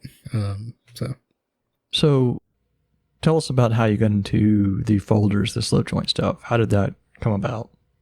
Yeah, so when I first started doing knife making, I wanted to do folders, and everyone was like, don't start there. It's going to be difficult, and and you need specialized equipment and all this other stuff. So I had found Chris Crawford had some slip joint kind of online learning stuff. Oh yeah. So yeah, I bought one of those and kind of taught myself how to do slip joints from that, and then kind of started making some of his pattern slip joints. Got into Fusion 360 around that same time. Kind of just was learning on my own. Back then the free edition wasn't like limited as much as it is now. Yeah. So I started making kind of my own patterns and working out how they would work through Fusion, not with anything complicated like CAM. It was literally just doing kind of the CAD side of it and then just like rotating it and seeing what would work and what wouldn't. It's wonderfully powerful for anyone making folders. Just that right there, being able to turn the blade. Yeah, exactly. So I made a couple of my own patterns. So I did I've got like a drop point, sheep's foot, and kind of like a clip point. So then I started building those. I was just building them kind of in batches. I do, 3 or 5 at a time. Gave a couple away, to friends, family type deal. Got some feedback on, how they worked. People liked them a lot. So I kind of kept building them and kind of, messing around, experimenting with kind of different materials. And so they're pretty basic slip joints. They're, 2 handle scales, pins, a spring, and a blade. And the first ones I were making, they were really, really thin. I'd start with like 3/32 stock. And then I would, when I first started, I was using a disc grinder to get them in, and just disc grinder with calipers and trying to get them in as close as I could. And then eventually I bought that surface grinder. So I was surface grinding everything in. But yeah, so the 3/32 starting stock, surface grind that in. When I first started doing them, I wasn't using anything fancy. Eventually I put washers. I used Teflon washers, so that the blade didn't get scratched. So that means the blade has to be thinner than the spring. So they got really thin, which was interesting to grind. And, but they're cutters. That's the good thing about those. Even if they're kind of on the dull side, they're so thin, they cut very well. So I know like Rossi gave one to his father, and I think he uses it at his place. And, he said, yeah, it's always cutting. I never have to sharpen it. I'm like, great. They're 0.01, so they're pretty stout anyways. But yeah, then I started going to a little bit thicker sizes, and yeah, so the folding knife thing started with the slip joints. And then I moved on to kind of other stuff. What are you, what is the other stuff you're working on now? Yeah, so after the slip joints, I bought a Dunkerley DVD on liner locks, and taught myself liner locks with that. And then I eventually took a live Dunkerley class up at NESM, just to see if there was anything kind of updated since he did the DVD. So I've done a few liner locks, and then I took a Delana class to do lockbacks. So I've done at least one lockback. I need to do more. It's really just setting this time aside to do it. I've done enough slip joints at this point where it's pretty ingrained in me, so it's really easy to just do one. Liner locks, a little bit tougher because you got to cut the lock bar. It takes a little longer. And then the lockbacks I find to be even more difficult just because just the fitting tolerances are harder than like a slip joint. But they're probably on par for a liner lock. And then I haven't done frame locks yet. I've got some material to do it. But I just haven't gotten into that yet. And the class I just taught was on the slip joint, the basic slip joint. So, 3 pins, 3 pins and blade, a spring, and handle material basically. Yeah, they're deceptively hard for me, at least. I mean, I know they're quote unquote basic type of knife, but they give me fits. They're hard to get right. Yeah, you can definitely do them easier, but yeah, it's getting the walk and talk correct in the 3 positions and making it look good and land correctly with the right spring tension, especially the way the basic ones I do, they're peened. And so it's pretty easy to mess it up at the last minute, because if you overpeen it, then like things don't operate correctly. So yeah, there's definitely some, it's tougher, but like I said, I've done enough now where I just posted one today that I made, started on Sunday, and then the last couple nights I've spent a couple hours finishing it up. That one's a bunch of new stuff for me because I used AEBL. This is the first stainless blade I made on a slip joint, and then I used the carbon fiber handles, which was a first for me as well. Yeah, that's a good combination though. Yeah, I like it so far. So Matt, where does this all go for you? Like, you just going to keep trying different types of knives, different folders? Are you thinking this is a thing where you may hit on, okay, this is my thing, this is the thing I really like to do? Or is it more of kind of filling in the spider chart on, the different stuff that you've made? Yeah, I think it's going to be a hobby, for the foreseeable future. I don't see this being a full-time thing for me. Maybe like on a retirement thing, I would do it more full-time. It would just depend on kind of what I'm doing, but it's something that's still very interesting to me. There's still a ton to do and learn. I feel like I've only scratched the surface, and we didn't even get into I've done swords as well, which is a whole nother thing. But yeah, so it's, I like doing the folders. I like doing the chef's knives. I like doing swords. I don't do as many hunting knives. I've done a couple in the past. I don't mind them. I do like Bowie knives, but I don't make them a lot. So it's mostly focused around, either chefs, and usually bolstered chefs, and folding knives. I definitely want to do more folding stuff. I want to do more crazy Damascus stuff. I've definitely got ideas on that side of the house. And then the sword stuff as well, which you talked about, Damascus canvas, and I haven't done a mosaic. It seems done to me, but I know people do them. Mosaic kind of sword. But it's a lot of welding. And, so that's something I'll probably try to do in the future as well. But I have a ton of ideas for different projects, more than I have time for sure. So I think, I'll be doing this for a while. Well, you can't just, say swords and not talk about how you got into swords. Was there a sword class that I need to know about? Yeah. So Matt Parkinson taught a medieval sword class. What's that? I'm writing that down. Yeah. So he's out of, so he was on Forge and Fire in the first season. And yeah, so he teaches at New England School of Metalwork.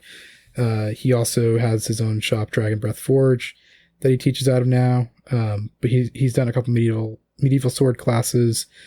Peter Johnson he took Peter Johnson's class. And Peter Johnson's another great one if you want to learn how to do a sword, although you have to go with a sword blank, kind of pre-made for that one. So at least with Parkinson's class, you kind of go in and you learn how to do the whole thing. But yeah, so I took some of those classes. So I've done 2 medieval swords, and then Mace Vitale out of Connecticut as well. I did some classes with him on Bowies and stuff back in the day at Guilford Art Center.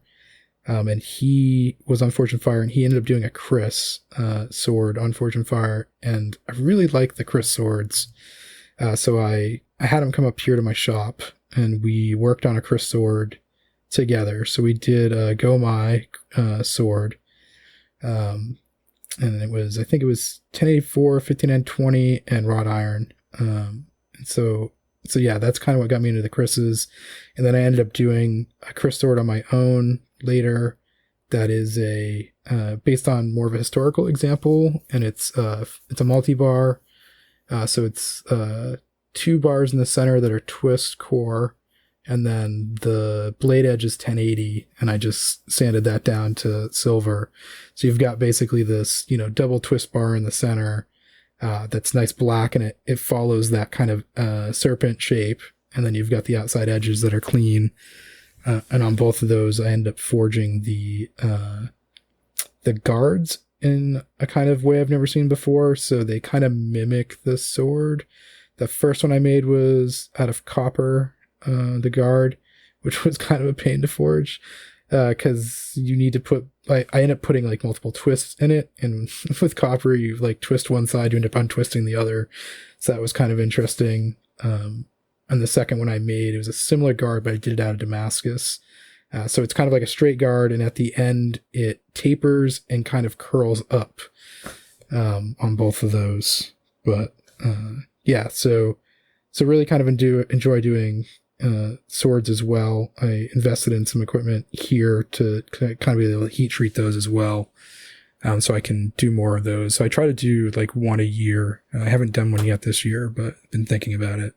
So that's your salt bath? It is. Oh, man.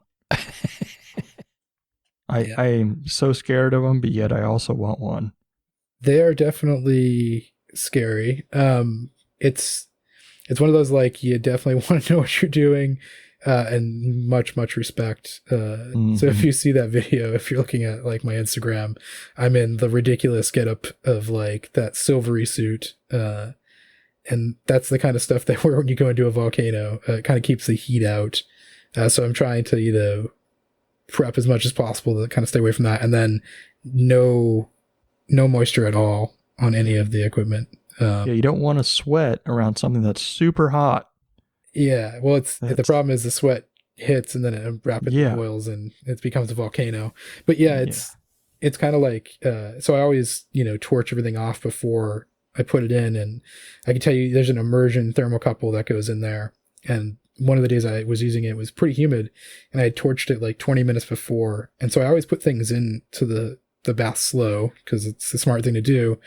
And I got just the smallest amount of the tip in, and it started kind of popping. So I pulled it out and I retorched it, and condensation was on there. So just the condensation from like 20 minutes in humid weather was enough to kind of make it unhappy. So I always torch right before I go in, make sure I get all that condensation off and no oils or anything. But it's hard to beat, the fact that you can, vertically put something in and it's completely even heat and, no scaling, except for basically when it comes out of the pot and into the oil. But yeah, it's definitely one of those things. It took me a little while to get one of those. Do you have a tempering one too, or just the? I just have the high temp salts. I haven't done the low temp ones. I'm not as worried about the bending. So I have a really kind of long heat treat oven. I've got like a 42 inch or something like that. So I can temper in one of those. And I'm not worried about like the scaling and other stuff. The low temp salts are good if you're going to mar quench, but only certain steels you can do that with. And then they're also good for like fixing warps, because you can kind of get it hot with gloves and take it out immediately and kind of bend things around. So Parkinson's done that a couple times at that sword class to help people out. But yeah, the salts are pretty caustic. So I just haven't really figured out where I would put that. And with the other oven, it's been all right. Yeah, that's something I really wanted to try. Also the swords too, but those things are beasts. Yeah, the Chris's are a fun grinding project. There's nothing quite like grinding that. It's funny, like a lot of people think making a sword's like making a big knife, but it's completely different in my opinion. No, I've only attempted a few and only finished maybe one. The warpage, the grinding, the polishing, just general pain in the ass of all of it. It's rough. Yeah, it's a lot of work, and it's a little different. And then I find daggers to be different than knives, and daggers and knives to be different than swords. And then the Chris is just a whole nother, just because you've got inside and outside curves all the way down the blade, and it's it's a sword as well that's double edge. So you got kind of 4 bevels going plus the curves. It's a lot to kind of keep track of. I might save that for you guys for sure. You're not going to tread in the Chris Sword territory? I don't know. I'm pretty dumb. So at some point I might, but not anytime soon. I remember seeing the pictures, Matt, from when you did that with Mace, the first one, and it's like, holy cow. And then just like even the difference between the first one and the second one, right? With the Damascus guard and Damascus pattern. And I don't know, the second one it seems like a significant step forward from the first one you did. Yeah, it was definitely a lot more work. Yeah. Mostly like, and it's again, like I take a bunch of these different classes and I end up like combining the techniques that I learned from a bunch of different classes, right? So I did a class with Emiliano that was a multi-bar sax knife. So I learned how to do multi-bar for a knife, and then, doing Damascus, and I'm like, oh, I could do these twist cores, and then I can just do a giant multi-bar, and kind of forge that out into a sword. So I often do that where, even the way I make folding knives today, it's kind of a combination of different techniques like that I've learned from different people. So like some are Dunkley style, some are Chris Crawford style, some of my own style, from things I've learned, some machining stuff I've done, I kind of put into the process. So it's cool to kind of just learn all these different techniques and then kind of use them for the work style that fits me, right? Even when I'm teaching, I tell people like, look at what other people are doing. Cause you never know, your work style might be vastly different than mine. And so like, what I do might not work for you. But I'll tell you all the different things I know, and then you can kind of pick and choose what works for you. And I tend to break the teaching stuff down into, I'm going to teach you why you're doing what you're doing, not just like go do this because someone told you to do it, but like think about what you're doing. You're doing this to get this outcome. I find it easier to remember things when I think about it that way. Again, it's like a troubleshooting problem, right? So it's like, oh, you take off in a slip joint, you take off from this area if you want to lower the blade. And like, think about it. This is why, like, if you take off from here, think about what's going to happen. And yeah, so I find that, at least for me, to be more accessible. People seem to be okay with it as well. But yeah, it's just kind of how I end up teaching. Yeah, I think I don't know, maybe that goes back to the, technical mind type of approach, but I know for me, the why piece is huge, right? And I think a huge part of knife making history is probably what Rossi would call dogma, right? Like there are these rote processes. This is how you do it, and you follow these steps. And why? Because that's how we do it, right? And maybe more than here's why we do it, right? And maybe that's not fair, but that's what some of the history seems like. Yeah. And I have to be careful because oftentimes I'll ask a lot of follow-up questions to try to understand the reasons why. And for non-technical people, that can seem like I'm questioning what they're telling me to do, which doesn't go over so good. Right. So I think people that know me longer and kind of understand kind of my like technical mindset, it's easier for them. But yeah, I've definitely had some instructors get a little bit annoyed with me, like, oh, why are you asking me why we're doing this? And I'm like, oh, it's just because that's how I think about it. So yeah, I have to kind of remember that and try to adjust sometimes. Yeah, I've talked a couple times on the show about some competitive shooting stuff that I did, and there was a lot of that where for me it was a technical exploration as much as anything, right? Like, okay, the process of building a gun that I'm going to go shoot in a competition is probably at least half the fun of actually going and shooting the competition.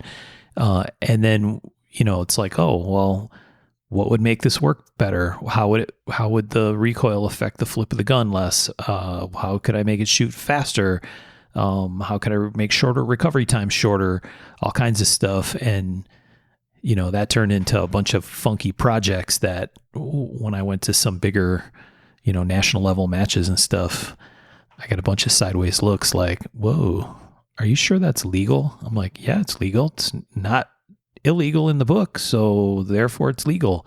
And I got protested and all kinds of crazy stuff happened. And then, now a bunch of that stuff is standard practice, right? A bunch of years later, because, it's like it actually works, right? I didn't do this just because it looked cool. I did it because it actually made sense and did something. But, like knife stuff in the gun world, right? It's the same way, right? There's a lot of, I don't know, sort of standardized thinking more than standardized ideas. Kind of a good old boy. This is how it's always been done, how it should always be done. Right. Don't buck it. It seems, Matt, like a lot of the stuff that you're doing is a really interesting mix of, a technical approach, unafraid to use math or science or tech to get to a solution that maybe helps really with that stretching the boundaries a little. Does that seem like a reasonable characterization? Yeah, I think that's fair. I kind of look at it as like, I'm open to trying all kinds of different things. I love learning new things. I always have a lot of self-taughtness kind of in my life, right? Like I taught myself how to program, taught myself how to write web pages when I was a teenager.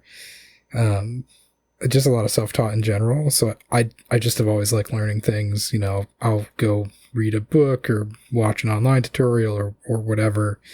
And, I think it's cool having different skills and, again, being able to apply things kind of across. So yeah, I definitely think it's fair that, I'll get into anything that it seems interesting. Yeah, I don't think, I'm trying to think if I found anything that I didn't like doing in knife making so far. Hand sanding, yeah, it's probably up there. Necessary evil. I can't say I enjoy it.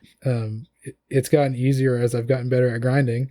But yeah, other than that, I can't really think of anything that I'm like, oh man, really don't want to do that. I don't know. I guess grinding for a while. And that's a constant, like, I feel like I'm always learning on the grinder, but yeah, when you're not good at something, it's definitely not as enjoyable, but with this, hobby, it's like, you got to just keep doing it, even if you suck at it, so you can get better, which is, I think people who are expecting to be able to do something quickly, they are often, humbled, I think, pretty early. Like, oh, yeah, it's not as easy as it looks. Classes, again, help with that. But, grinding is one of those things where, you can talk to someone all you want, but I think it just takes time behind the grinder. And so I don't know that, I think classes help with, like, styles of being able to grind, but some stuff you gotta put the time in, Yeah. I'm still waiting to get good at it. 20 years. I'm fairly certain you're a lot better than me. So I think the classes probably do a good job of taking the mystery out of it. Kind of that, oh, I can hop into this, or the intimidation that may come with trying something new, which I think is great.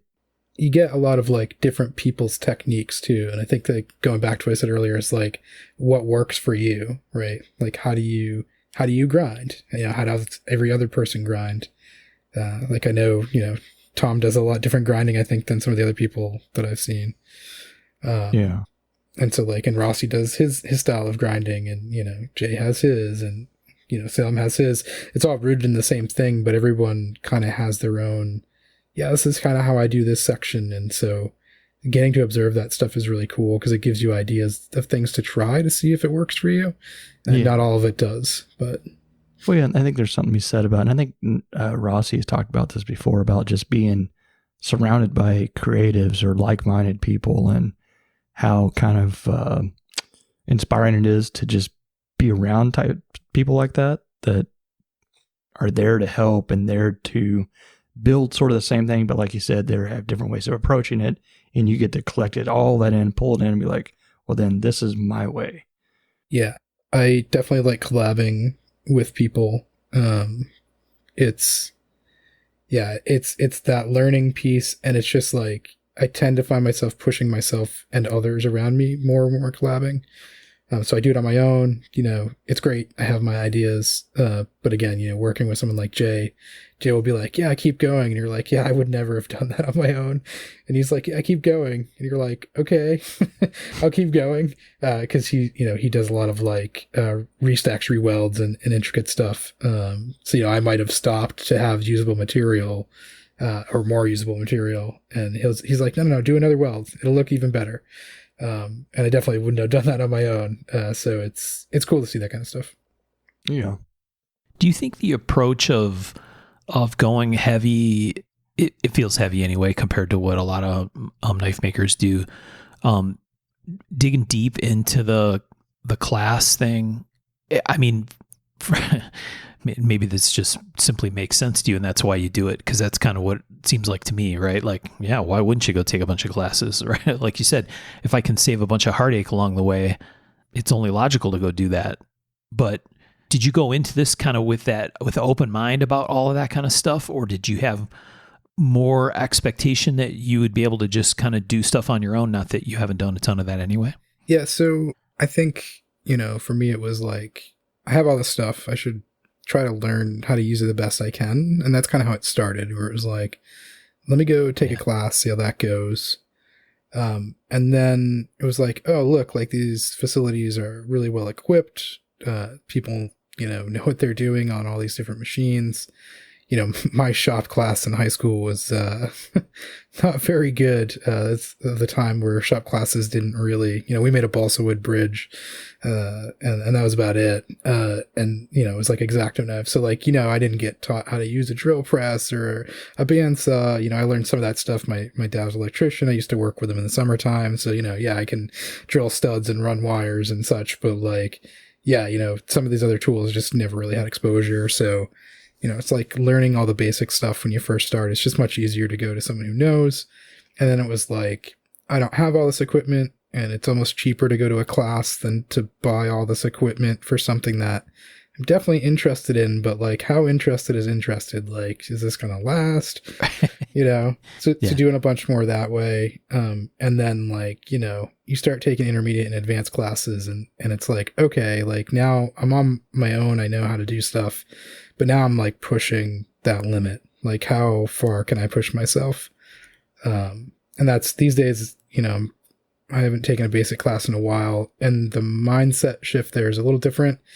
Taking a basic class, you go in, you have a project in mind, and the idea is you're going to, at the end, you'll have that project done. Like, the instructor is going to help you get to that point. And in an intermediate and advanced class, it's like you're bringing in project ideas. You might or might not finish a thing. It's all about learning the technique. And so it's a little bit different,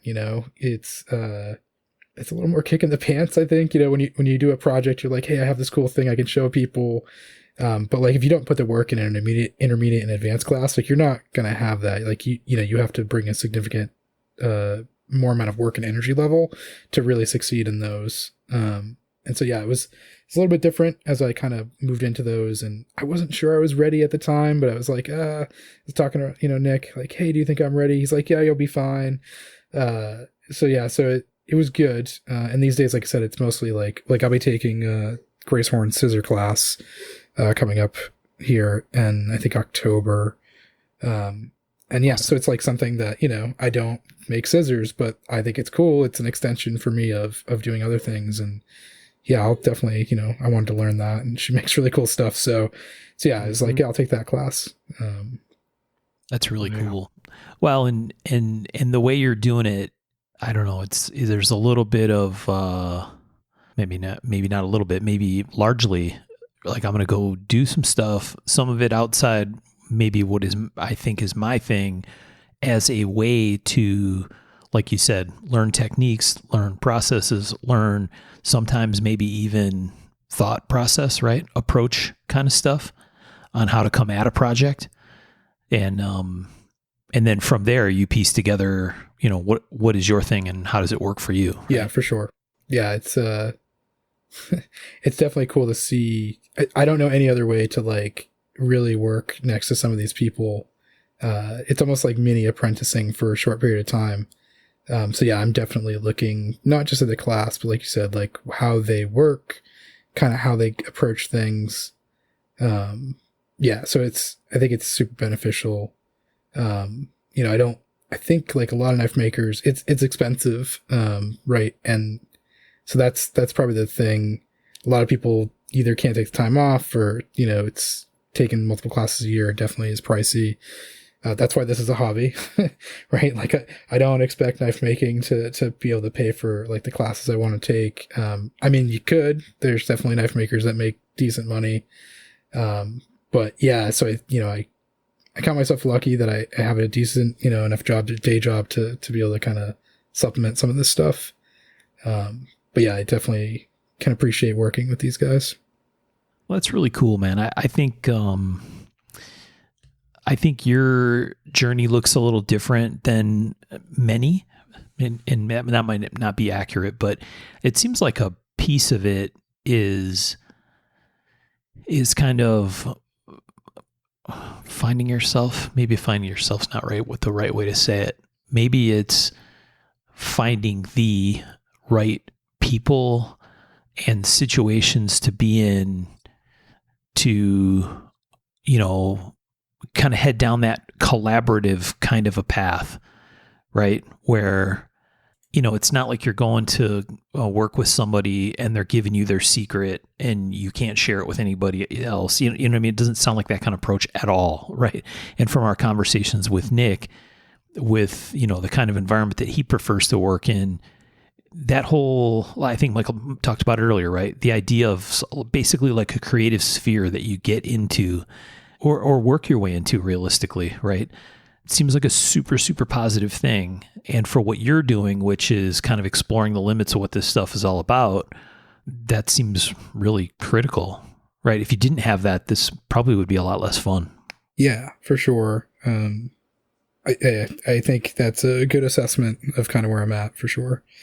Yeah, and it's, again, even for me, like I'm always trying to get better in different aspects. So I'm always trying to the next project I'm going to focus on, this thing I noticed in the last one. So even when I go to a class, if I know I have some deficit, I might, talk to the instructor and say like, hey, I've been trying to do this and get better at it. Like, do you have any suggestions? Cause a lot of these guys have been doing this a very long time. So, some of them have done the same thing you have and, might have figured something out that might click with you. Sometimes they haven't, but it's worth asking because sometimes they'll show you something that you didn't know, as they're trying to explain things. Right, so right. Yeah, it's definitely the collaboration's big. And, coming again from that technical background, I'm the type of guy who's, in tech for a long time, there was like two types of people.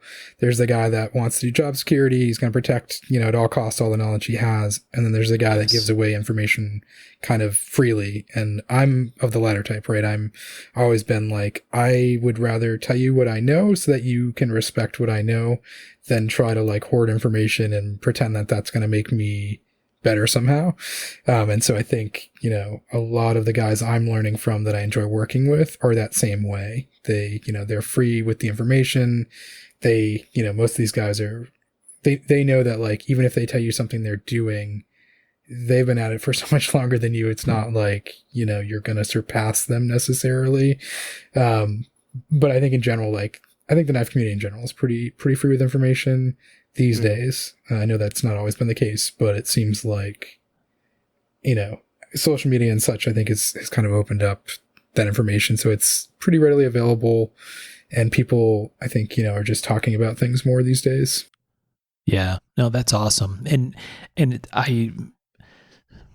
seems like anyway, that the group of people that you've associated yourself with, right, and that you've learned from and kind of gone back to are very much in that same mindset.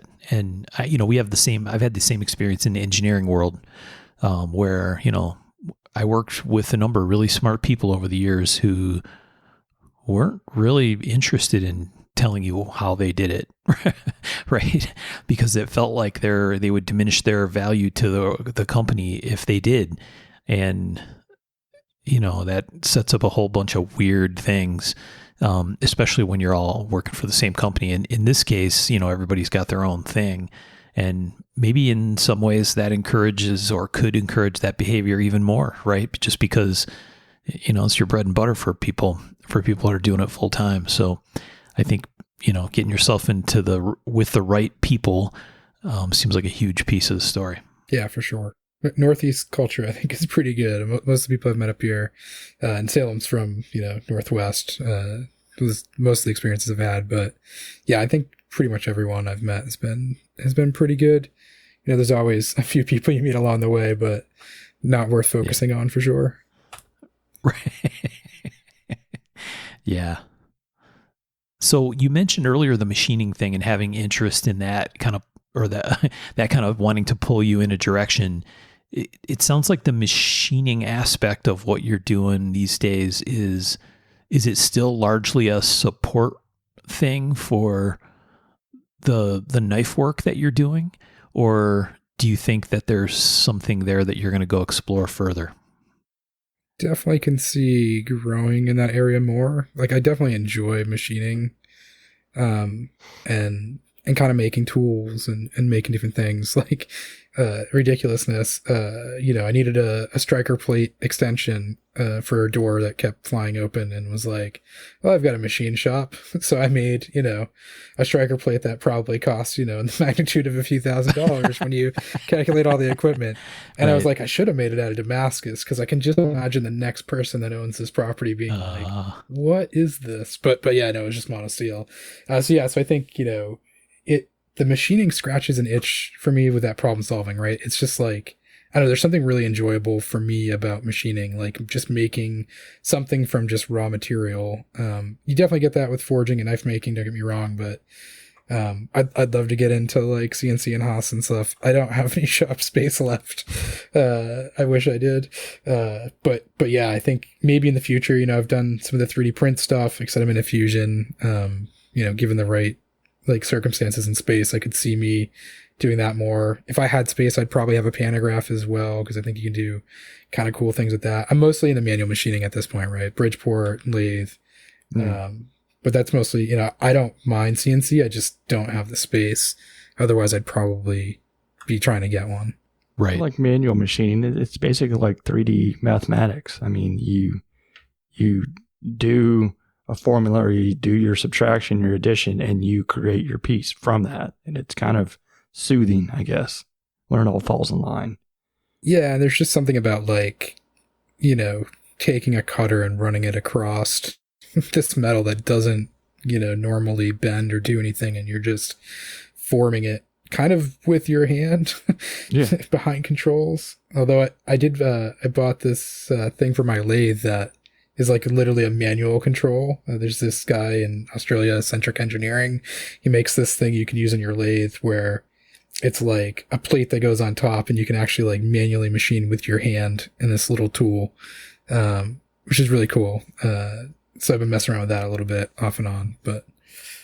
Right. Where like it's a little tool holder. I think I saw this in your Facebook pictures, right? It's like a little tool holder that sits on a platen basically, right?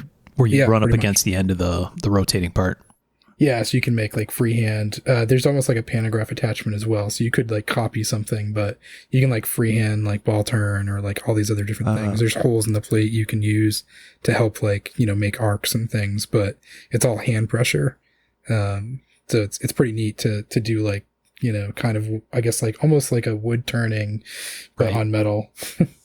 I've seen people like watchmaker lathes, stuff like that, turning little brass and stuff like that, but I haven't seen this attachment. Yeah, I did some mild steel with it. I haven't tried titanium yet, but I'm gonna at some point. Yeah.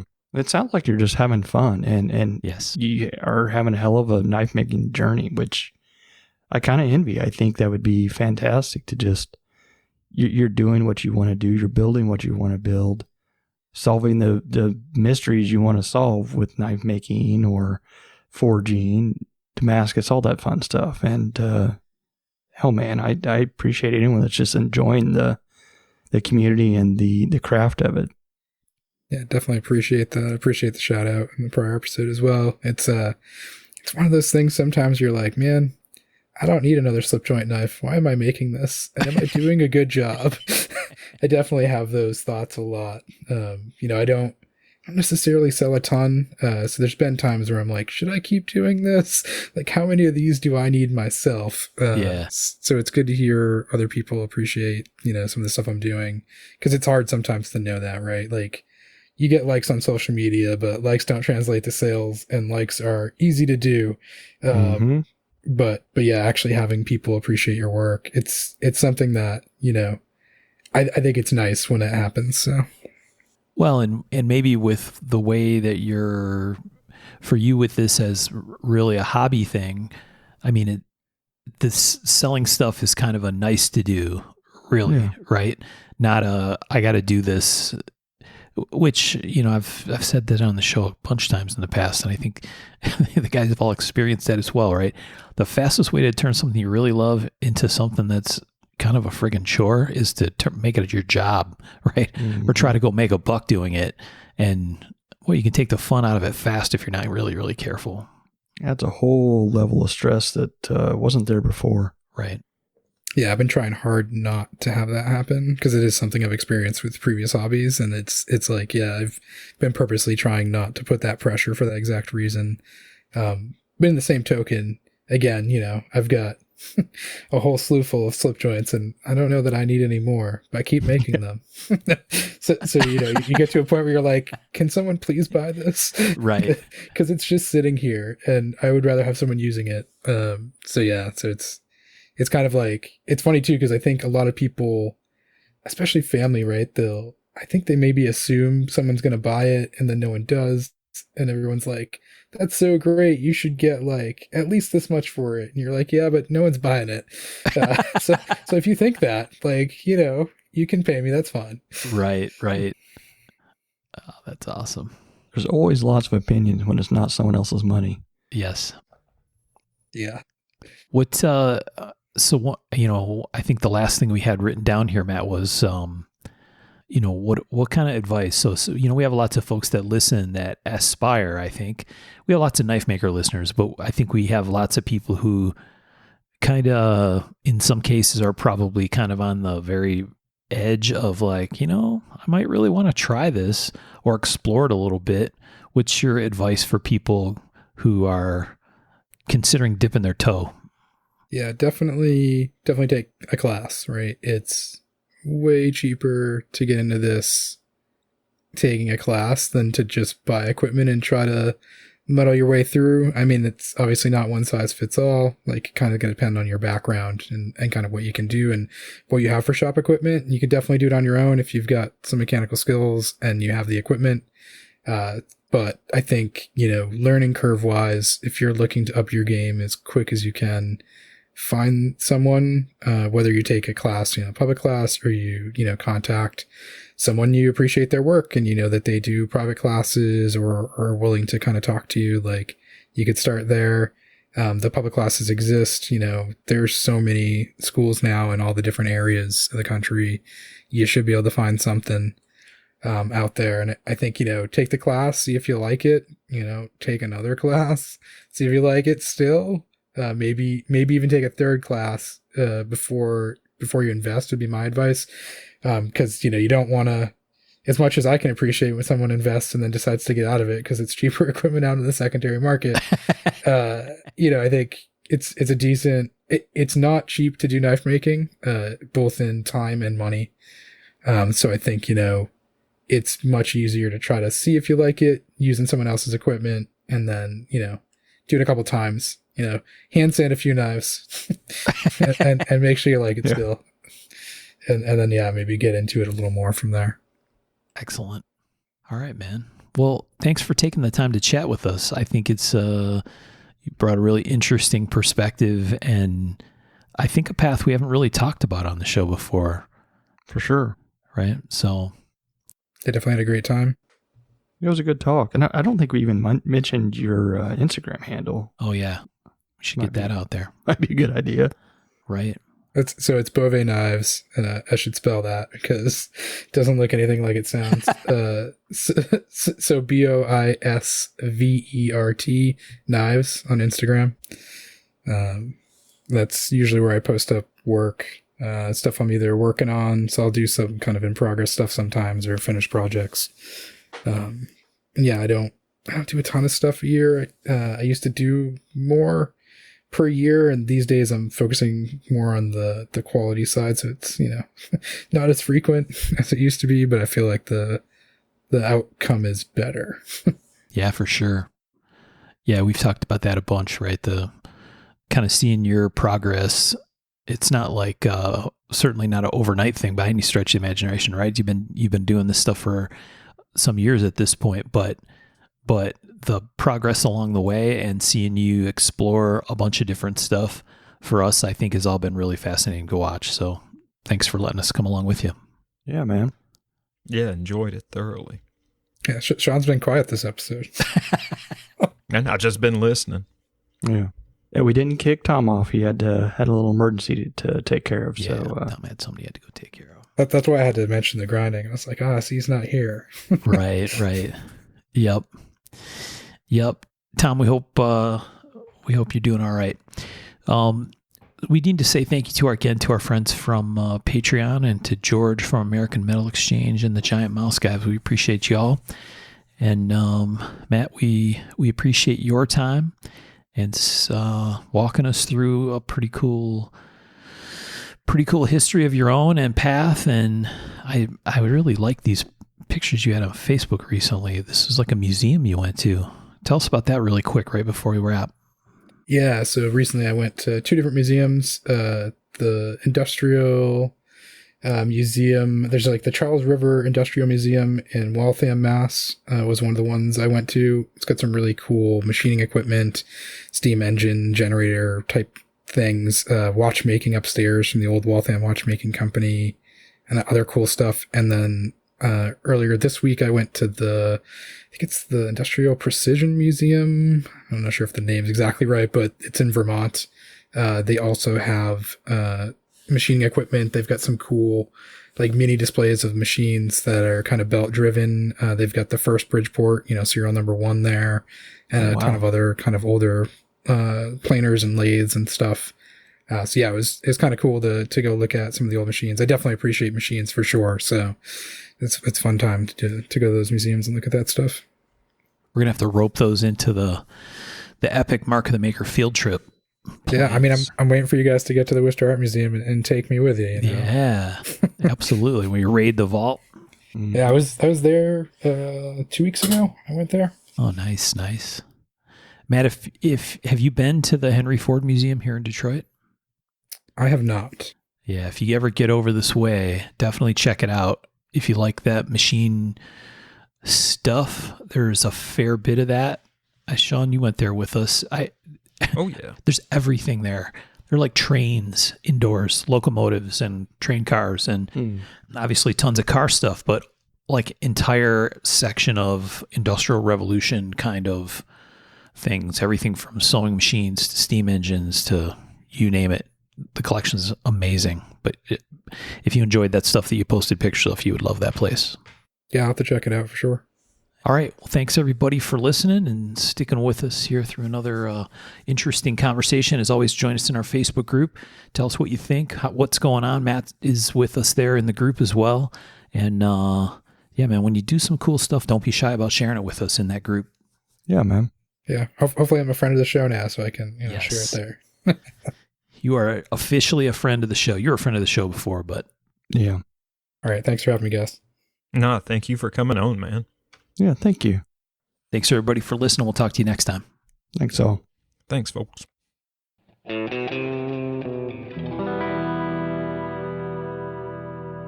To learn more about our makers, you can find Tom Crine on the web at crineknives.net, in his Facebook group, Crine Knives, or in his Instagram account, @CrineKnives. For Michael Birch, check birchtreeblades.com, Facebook group Birch Tree Blade Works, or Michael's Instagram @BirchtreeBlades. For myself and the Raygun Bead Project, we're on the web at raygundivision.com. We have a Facebook group called Raygun Division, or my personal Instagram @msteiner. For those interested in photos, references from the show, or some discussion about the show itself, you can find us on the web at markofthemaker.com, in a Facebook group called Mark of the Maker, or on our Instagram @markofthemaker. Last but not least, the ultra cool and haunting background music we use for the show is a piece called Noir Guitar by Stevie's Amp Shack, found at the Free Music Archive and licensed under Creative Commons CC BY 4.0. Thanks for listening.